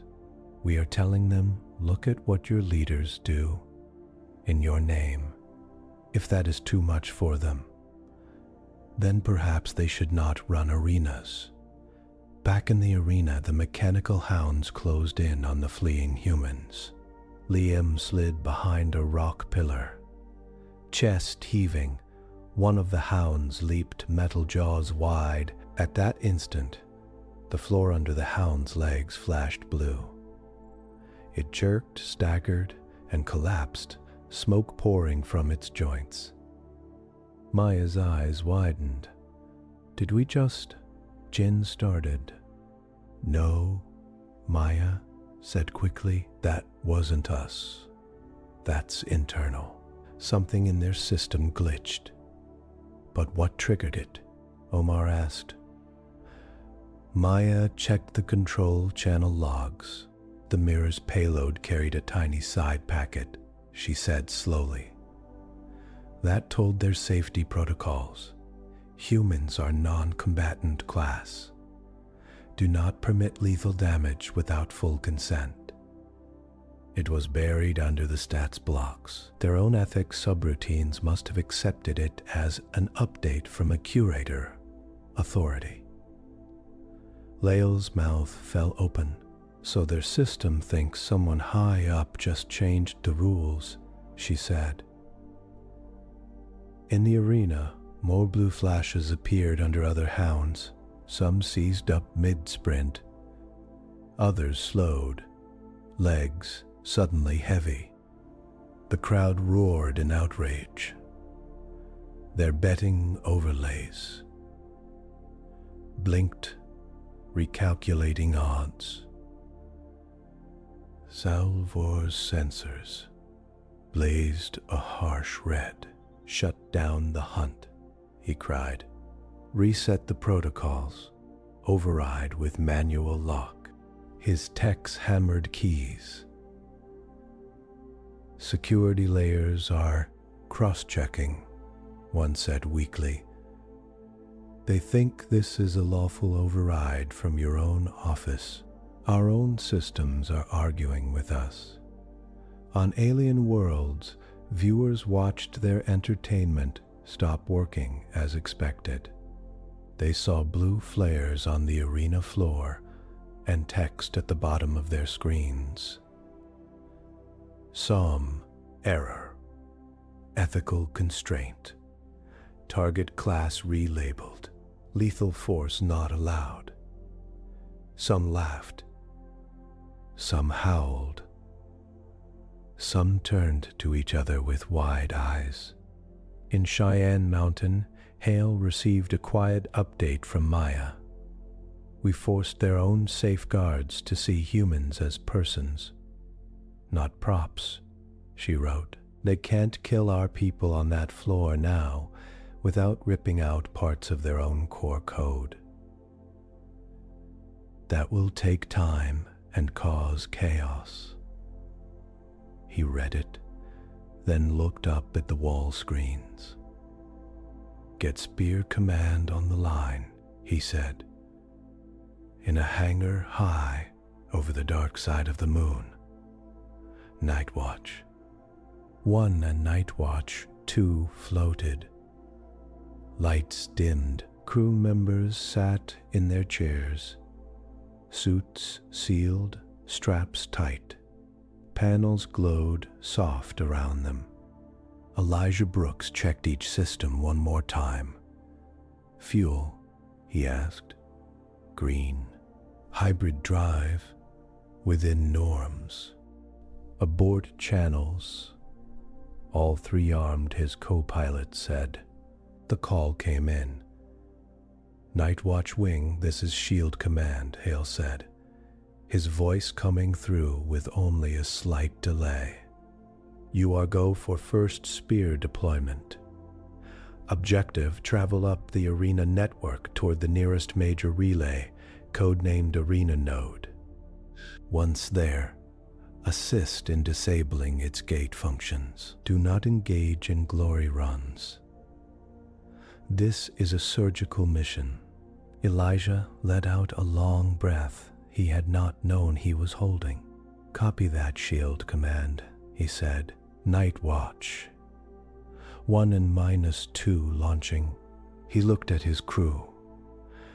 Remember, he said quietly, we are not riding out there to start a war. We are going to pull plugs and open cells. They nodded. From the moon's dark edge, two slim shapes slid into deeper night. Their drives flared for a second, then faded as they switched to silent mode. Maya, Elijah said over a secure line, "We're in the lane. Give us your best guess on where the road bends." Maya, eyes still on the heartbeat, smiled tiredly. "I've got your path," she said, "sending now. Stay close to the scars. Don't try to be heroes. That's your job," he joked weakly. "Ours is to show up on time." The spear slipped away, chasing the same long path the arena signal had taken to reach Earth. The mirror rode the heartbeats back the other way. The shield watched, ready to fire again. On alien worlds, some viewers turned their screens off for the first time, while their friends shouted and cursed. They sat quietly looking at the last image the mirror had forced through. A simple view of a human child holding a picture of the night sky, pointing at stars. Under it, more text had scrolled. "You are not alone in this galaxy. Others feel pain. Others love. If you cheer for cages, ask yourself, what would you do if it were your child behind those bars?" In the arena, High Curator Zal IV stood in his high seat, plates shaking with fury. "Find the source," he said, "low and dangerous. Find the world that dares to touch my net. We will tear out its sky." But behind his anger was something new. Fear. He had just felt for the first time that his will was not absolute. His grand arena, his safe control space, had been invaded without a shot fired at its walls. Down on Earth, in homes and ships and streets, people did not cheer quite the way he imagined. There were some shouts of victory, some flags waved in city squares, but many faces were simply tired, relieved, and set. They had seen the shield work. They had seen the mirror speak. They knew the spear was now moving, not to conquer, but to cut. In Geneva, the council watched the status boards for long, quiet minutes. Then Angela spoke into the open mic that fed Ashasha's channel. "To everyone," she said, "today we made our first stand as a planet. We stopped an attack without dropping fire on a single city. We reached into a cruel network and used it to show truth. And now we move carefully into their space, not to become what they are, but to make sure they cannot do this again." Her gaze was steady, but her voice carried a small tremor. "This will not be over quickly," she said. "There will be more hard choices. Some of us may be lost, but remember, we do this not for spectacle, not for fame, not for revenge. We do this so that no child on Earth or anywhere else has to grow up thinking cages are normal." On Maya's screen, the heartbeat kept pulsing. On Elijah's scope, distant nodes began to glow as they approached. On Liam's face in the arena's brief pause, a strange look passed, a tiny lift at the corner of his mouth, as if he had felt some shift in the air. The arena had turned back on its makers. The game, as they called it, was no longer theirs alone, but it had brought its own rules. The stars ahead of Night Watch, one looked the same as ever. Cold, bright, endless. Only the displays inside the cockpit showed how strange this space truly was. Commander Elijah Brooks sat strapped in, hands light on the controls. Around him, slim lines of light marked the hidden routes of the arena network drawn from Maya's heartbeat map. Each line bent around dark masses and bright nodes, like roads around hills and cities. Crossing node marker 3, his navigator said, "Slide complete. No pursuit on scopes." Night Watch 2 drifted just a few kilometers off their port side. A ghost shape with its running lights down. The only visible glow came from a thin band along its hull. The hybrid drive's cooling fins, fading blue. From Earth, the journey to this point had taken days. From the arena network's view, it had taken no time at all. The spear had learned to ride the worn places in space where alien gates had cut across reality again and again. Maya's models showed those scars as faint dips in the fabric. Elijah's ships slipped along them like skaters along grooves in ice. Behind them, Earth shrank to a memory. But Earth was not quiet. The shield stayed up, towers humming, interceptors drifting in their guard paths. The mirror held its grip on parts of the arena net, sending small truth pulses through alien screens whenever they tried to hide again.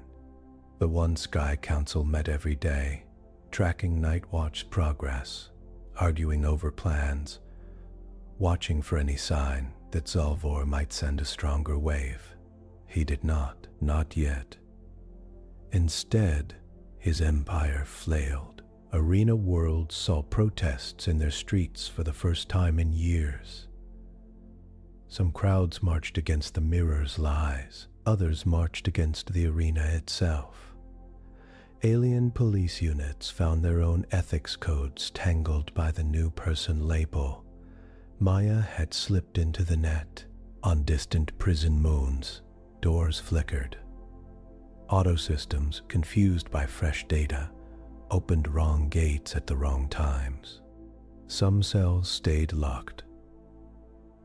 Others popped loose. Some captives ran into the dark and did not look back. On Earth, Asha reported all this in short, careful segments. "We are seeing unrest in the arena worlds," she said, showing clips of strange crowds with signs and color bands. "The mirror's truth has not brought instant peace. It has brought struggle. That is what happens when people see what was hidden. The spear's moving now to make sure this struggle has a chance to lead somewhere better." In Pasadena, Maya sat before the biggest projection she had ever seen, a full-sphere map of the arena network built from months of data. Bright nodes glowed where the alien relays sat. Thin lines showed routes. Around the edges, a thicker ring marked the rough border of Zalvor's direct control. Near the center of that ring, a single point blazed with angry red. Clio's Reach, the fortress world. That's their capital, Angela said over a secure call. And the heart of their gate tech. Yes, Maya said. But we don't have to crack the heart first. If we cut enough veins, the heart will have to slow down. She traced a path with her finger. Here, the arena node. It's not a planet. It's a relay station in deep space, bigger than a moon. And their gate control commands pass through it too. If we can take that node, we can control who uses the gates. Angela looked at the spinning map. And from there, you can lock them? She asked. Seal their gate tech? That's the idea, Maya said.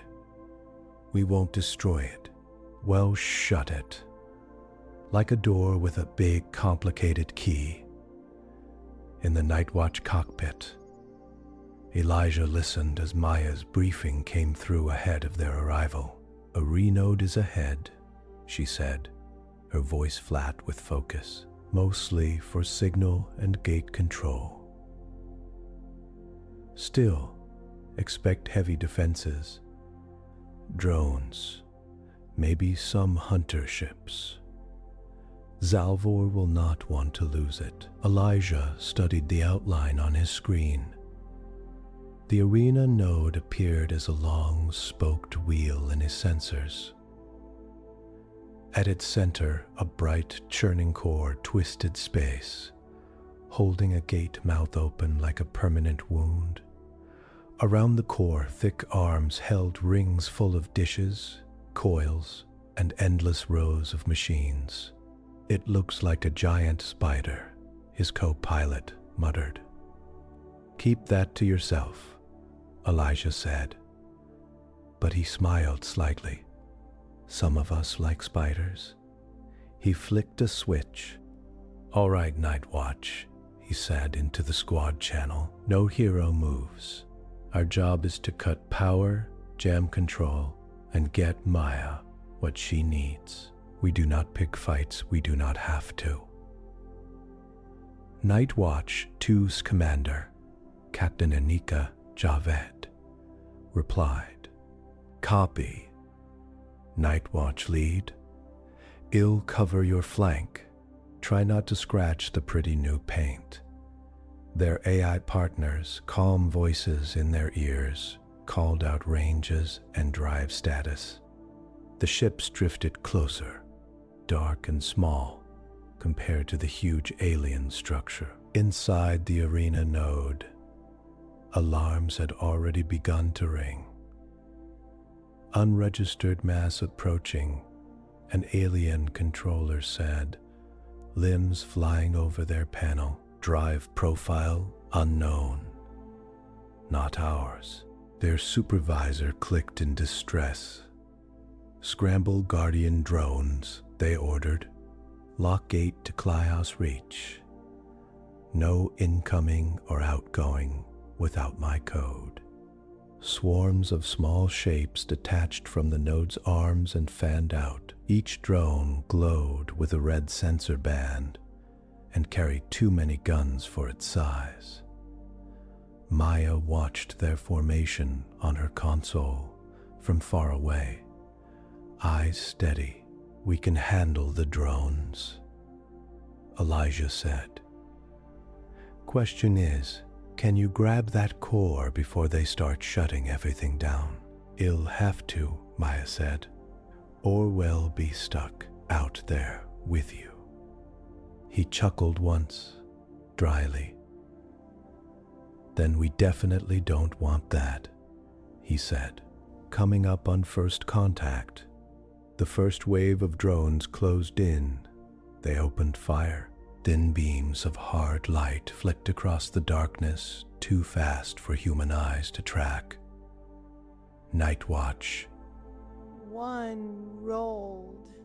Night Watch. 2 slipped up and right. Shield plates flared, fading some hits, but not all. Shields holding, Anika called. "We need to get inside their minimum range. Out here, they can chew us slowly." Elijah agreed. "Use the scars," he said. "Short slide. Aim just under their main ring. Maya, we're going to jump blind through the gap." "Bad idea," Maya said, "but less bad than staying there. Sending you microscar map now. There's a thin vein just ahead. Jump window 4 seconds." Elijah's AI chimed. "Vein locked. Slide safe." 35%, it said. 35, his co-pilot yelped. "It'll do," Elijah said. "On my mark," he counted. 3, 2, now. The hybrid drive flared. Space around the Night Watch ships shifted. For a very short, strange moment, Elijah felt his body pull sideways, while the stars seemed to smear. His stomach tried to move in two directions at once. Then they were out. They reappeared under the arena node's main ring, so close that its metal ribs filled half the sky. Drones above them spun, confused. Many lost target lock. A few fired wildly into the node's own structure, causing small gas leaks and angry sparks. "Nice move," Annika said, voice tight. "Try not to need that too often. Once was enough," Elijah replied, swallowing. They were inside the nest now. This was where the spear did its work. "Target those support couplings," Elijah said. "Not the core. We are not blowing this whole place. We just want it lame." Their guns were small compared to old Earth battleships, but they were precise. They spat focused bursts at the node's power lines, at sensor dishes, at hangar doors. Each hit caused local failures, not huge blasts. Inside the node, the control room shook. Tiles shook. "We're losing Ring 3, a tech cried, "and part of Ring 5. Reroute," the supervisor shouted. "Keep the core stable." The core, a spinning knot of light, rippled. For a moment, the gate mouth wobbled. "Careful," she said under it. "Don't crack it open. We need that thing alive." Elijah's guns went quiet. "We're at their wall now," he said. "Maya, your turn on a secure channel." Maya sent a command. Back on Earth, in a deep basement room, lined with cooling pipes, the mirror's hardware hummed. A new mode lit up on its status board.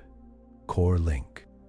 Maya had spent weeks teaching the mirror how to talk not just to arena screens, but to gate control code. The gate language was older, more rigid, guarded by layers of safety locks. It moved through the same heartbeat, but on a buried band. "We are going in under their feet," she told her team, "into the root of their travel tech. No mistakes." Now, at last, she opened that door. The mirror's cloned signals dove into the arena node's core system, matching its control pulses, then sliding slightly ahead, just as before. At first, the core resisted. Maya had expected that. She had built a fake key that looked exactly like the one High Curator, Solvor, used for big changes. She had watched enough of his updates in the logs to copy the shape. She sent that key. This time, the core listened. Ma's fingers shook as she typed. "Okay," she said softly. "Here it is." She fed in the lock. The lock was not a bomb. It was not a virus in the old sense. It was a massive, detailed set of rules. Rule: no gate link may open from inside the arena empire to outside coordinates without double consent from both ends. Rule: if a target endpoint is marked non-consent, no amount of override can change that. Rule: any attempt to force such a gate will cause the core to go into safe mode and shut down all travel for a set time. Rule: Earth and any other victim worlds added to the list by Council Code are non-consent forever. She had written the lock not as a single yes-no switch, but as a maze. To undo it, an alien engineer would have to peel off countless layers without crashing the gate tech. Even Zalvor, with all his pride, would need years. If he dared, the core took the new rules, comparing them to its existing ones. Maya's fake key added another command. It weighed the words: safety, sentience, spectacle. These ideas were old in its logic. Long ago, before the arenas, someone had told it not to harm people. Over time, that line had been twisted. Maya was bending it back. New priority accepted, it finally said. Lights flickered across the arena node. In the control room, screens went black for a heartbeat, then came back all in blue, showing a single, harsh message: travel lock. Outbound gates restrict by core directive. Isolation will trigger full shutdown. The supervisor's limbs went cold. What? They breathed. Who did this? All over the Empire. Other nodes received the same update. On a small world used as a training ground, a gate that had been about to open for fresh captives fizzled out, leaving a circle of surprised hunters. On a trade station that doubled as a show venue, regular cargo routes suddenly showed a red bar. Block. In Clios Reach, High Curator Zalvor felt his personal gate window turn gray. He stared at the message on his private feed. Travel lock. New ethic priority. His crown lights flashed violent orange. Trace this now, he shouted. Rip that directive out. Call the old core engineers. I don't care if they're dust. Dig them up. His aides scramble, their smaller crowns glowing red with stress. Curator once said in a shaking voice, the lock came with your highest key pattern. The core believes this is your will. It is protecting itself from you. Zalvor made a sound like metal scraping stone. He would have gladly thrown an army at Earth. He would have burned continents if it gave him a good show and restored his pride. But his gate tech, ancient and careful, did not care about his anger. It cared about stability. A full core crash could tear space in ways no one wanted. So the lock settled in. Gates inside the arena empire still worked. For now, ships and signals could move between arena worlds and prison moons, but the paths outward, toward Earth, toward any other star, not inside their closed ring, grew dim, then dark. Elijah, Maya said into the Night Watch link, voice tight. It's done. The lock is in place. They cannot open a new gate to us without smashing their own foundation. And I don't think they're that reckless. Not even Zalvor. Elijah let his head fall back for a second. Copy that, he said. What about us? Can we leave? Maya smiled a little. Yes, she said. The lock protects from their side. We can still open our own gates out, using their scars as guides. We just made a one-way door. We can step out. They cannot step in. Anika laughed, a short, relieved burst. Best kind of door, she said. Round the arena node, drones slowed. Some drifted, lights dimming, as their command feed glitched under the new core rules.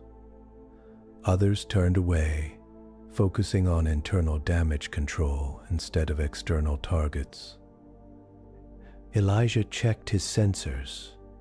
"We've done what we came for," he said. "Let's not wear out our welcome," agreed, Maya said. "Get some distance." Then we moved to Phase 2. "Phase 2?" he asked. "I thought this was Phase 2. "No," Maya said. "Phase 2 is what we show them next." While the ships pulled back to a safe range, the mirror changed its content. Up until now, it had been busy pushing truth clips, numbers, and warnings into alien homes. It had also sent technical data to prison moons. Weak spots in fields, schedules of patrols, paths to less guarded gates. Now, with the lock in place, it added something new. It sent a message, spoken in a clear, calm, alien voice that the translation AIs had built from earlier recordings. On every arena world, on every public screen that still worked. "Citizens of the Arena Network," the voice said. "Citizens of the Arena Network," the voice said. "Your gate core has received a new directive. Your leaders used this system to bring captives from free worlds into cages. That path is now closed. Images of Earth, of the human cage, of other cages from other species, rolled past, each for only a second, but enough to see. We are the people of Earth." The voice went on. "We did not fire on your cities. We did not come to your homes. We have not taken your children. We have done 3 things. We stopped your attack ship from hurting our planet. We showed your people what your arenas really are. And we have sealed your gates so you cannot drag more victims into your shows." On Clios Reach, in a crowded plaza, a young alien with soft blue skin and 4 dark eyes stopped to listen. They had grown up with the arena as background noise. They had never questioned it.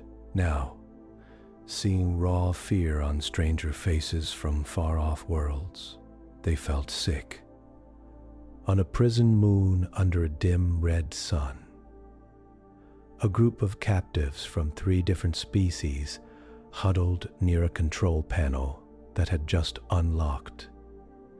A small icon on it pulsed with the mirror's signal. They reached out, trembling, as instructions in simple diagrams told them where to run. Maya's voice translated, continued. "We are not your rulers," it said. "We do not want your worlds. We do not want tribute. We want you to look at what you have turned into entertainment. We want you to decide what to do next."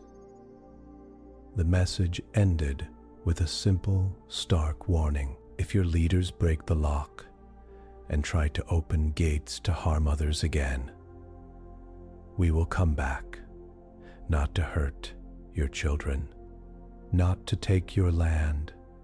We will come back to turn off whatever you use to reach beyond your own sky. In Geneva, the council listened as the translated version played in their chamber. Some members nodded slowly. Some closed their eyes. A few wiped tears they would never show on camera. Angela looked around the table. "We chose this path," she said. "It would have been easy in some ways to send the spear toward their capital and try to punch Clio's Reach into pieces. Some of our people would have cheered. Some still think we should." She glanced at General Hale. He met her gaze and spoke. "If we had done that," he said, We would have lost something we might never get back, the belief that we do not solve fear with slaughter. There may be battles ahead. I am not pretending we can avoid all blood, but this first stand needed to show what kind of species we try to be. On the news, Asha explained it in simpler words. Some wanted us to crush the arena world, she said, looking straight into the lens to make it a warning. Instead, the council chose a colder, slower kind of justice. We have taken away their reach without taking away their lives. We have locked their door. She showed a simple drawing, a circle for the arena empire with small stars inside it. Outside, another star labeled Earth, a thick line between them marked with a large closed padlock. We will keep listening, she said. We will remember. But we will not turn this into our own show. On Night Watch 1. As the ships pulled further from the arena node, Elijah finally had a quiet moment. He unstrapped his gloves and rubbed his eyes. Anika asked over the link. Tired, he said. Old. Also, less afraid. Less afraid, she said. The idea of fighting an empire with endless ships scared me. The idea of them being stuck in their own backyard, yelling at a closed gate, that I can live with. Anika laughed softly. Let's not get too relaxed, she said. We still have to get home. They did not fly straight back. On their way, following paths Maya had marked. Night Watch 1 and -2 stopped at several prison sites. They did not blast open walls. They did not sweep through like saviors in a movie. Instead, they did quiet, exact work. At one station, they jammed the guards' weapons and opened a single secure corridor to a dock where small, autonomous shuttles waited. They sent those shuttles a new course. Out of the arena ring to neutral systems where other rescued groups had agreed to shelter freed captives. At another moon, they shut down the color fields and broadcast instructions through the mirror on how to operate the remaining machinery without hurting anyone pay.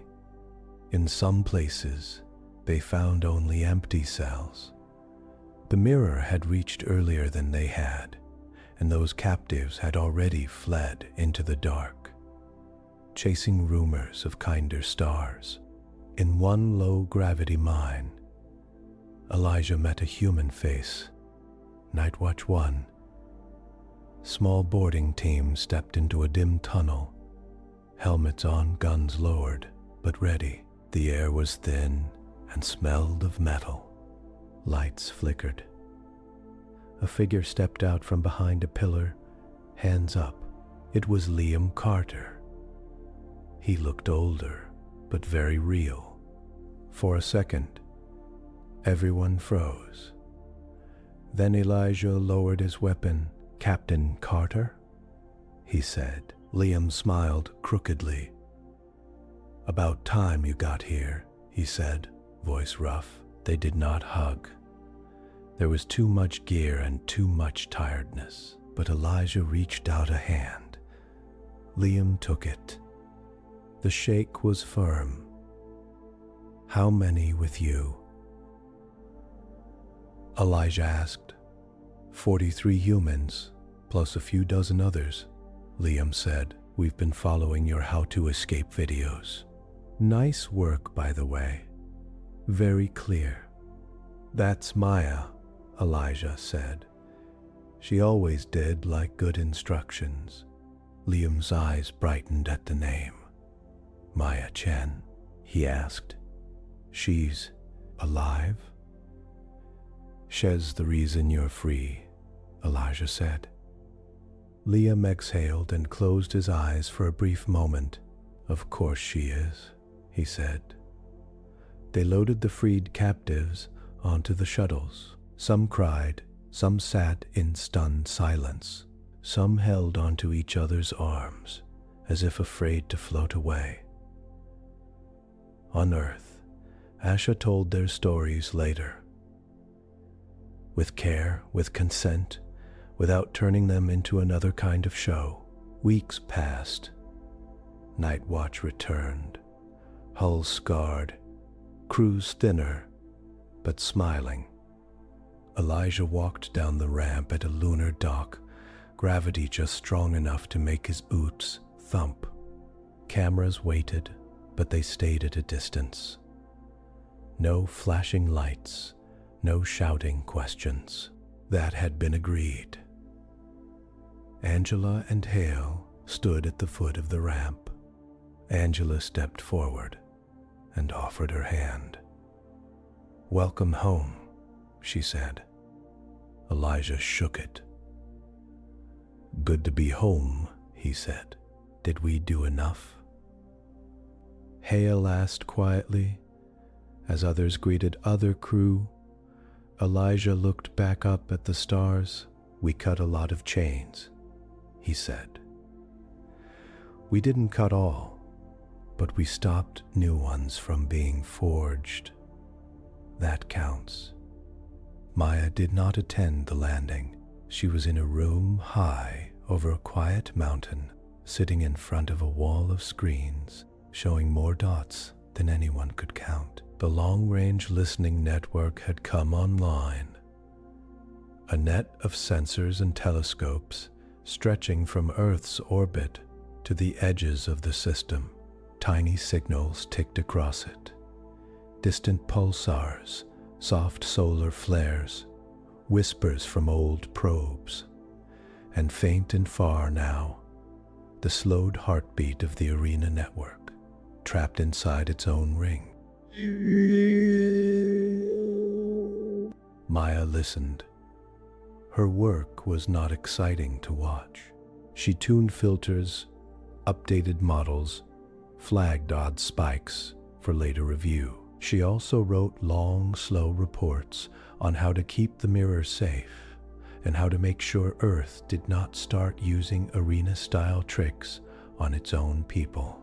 Sometimes late at night, she thought about the power she had held, the ability to hijack a whole empire's screens, to change what they saw, the thrill of making a giant system dance. It scared her. She wrote that fear down and added it to the guidelines. No single person, no single team should ever hold full control of a mirror tool. One rule read: transparency and shared oversight are needed. If we ever start using this tech to hide truth instead of show it, shut it down. She signed that document with a firm hand. One evening, as the sky outside turned deep blue, her console chimed. An incoming call. The ID made her chest tighten. "Carter, Liam," she answered. His face appeared softer now, with a small scar at his hairline and more lines around his eyes. He sat in a recovery center somewhere in the Rockies, a blanket around his shoulders, a mug of broth in his hands. "Hey," he said. "Hey," she replied, voice catching just barely. "Long time," he said. "Too long," she said. They talked, not about glory, not about revenge. They talked about small things first: food he had missed, books she had read, a stupid campus joke they both still remembered. Then, slowly, they talked about the arena, about the day the mechanical hounds had failed, about the moment someone in the cages had realized that the blue flashes meant someone, somewhere was changing the rules. You did that? He asked. Yes, she said. Not just me. A lot of us, but yes. He nodded. I heard some prisoners say, he said, that the humans out there would come and burn everything. That would make them pay. Some wanted that. Some were just numb. And what did you want? She asked. He looked down at his hands. I wanted to go home, he said simply. I didn't care what happened to them, as long as no one else had to be fed into that place. Now that I'm home, I'm glad you didn't turn it into a slaughter. Those crowds, they were cruel, but not all of them. Some looked sick at the end. They'll have to live with what they did. Maya said. So will we, Liam replied. With what we chose not to do. They sat in silence for a moment, listening to each other breathe. Thank you, he said, at last. Maya shook her head. Don't thank me, she said. Just help hold us to this path. When people get scared again, remind them what we decided here. He smiled, tired but true. Dio, he said. Years later, school children in many countries would learn about the Night of One signal, the Day of the Shield, the March of the Spear, and the lock on the arena. Their teachers would not show the worst footage. They would show diagrams instead. Simple circles and lines. They would say things like, "This is how we learned to work as a planet.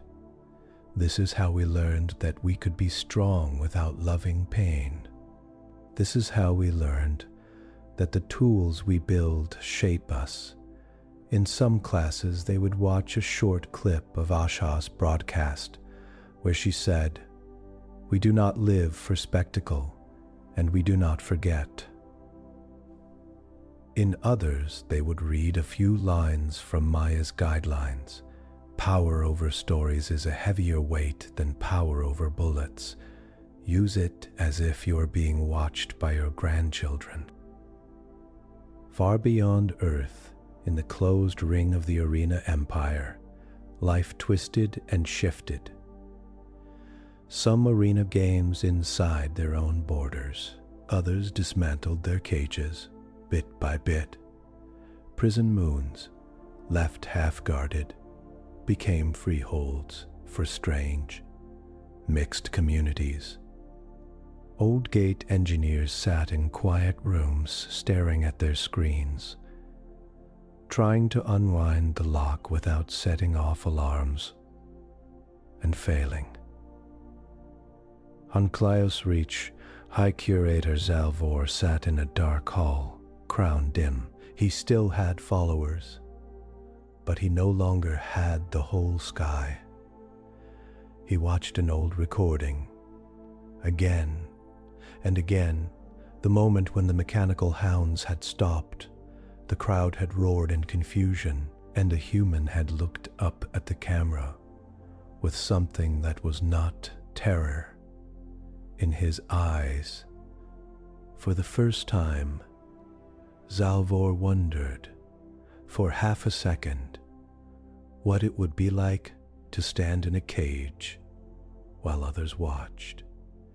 He closed the file quickly. He did not like that thought. Back on Earth, under a calm night sky, children lay in their beds and looked up at faint points of light. Some dreamed of being pilots, like Elijah. Some dreamed of being signal hunters, like Maya. Some dreamed of being news speakers, like Asha, or council leaders, like Angela. Most just wanted to grow up in a world where no one would ever turn suffering into a show again. Maya sat outside her lab on a simple bench, wrapped in a coat against the cool air.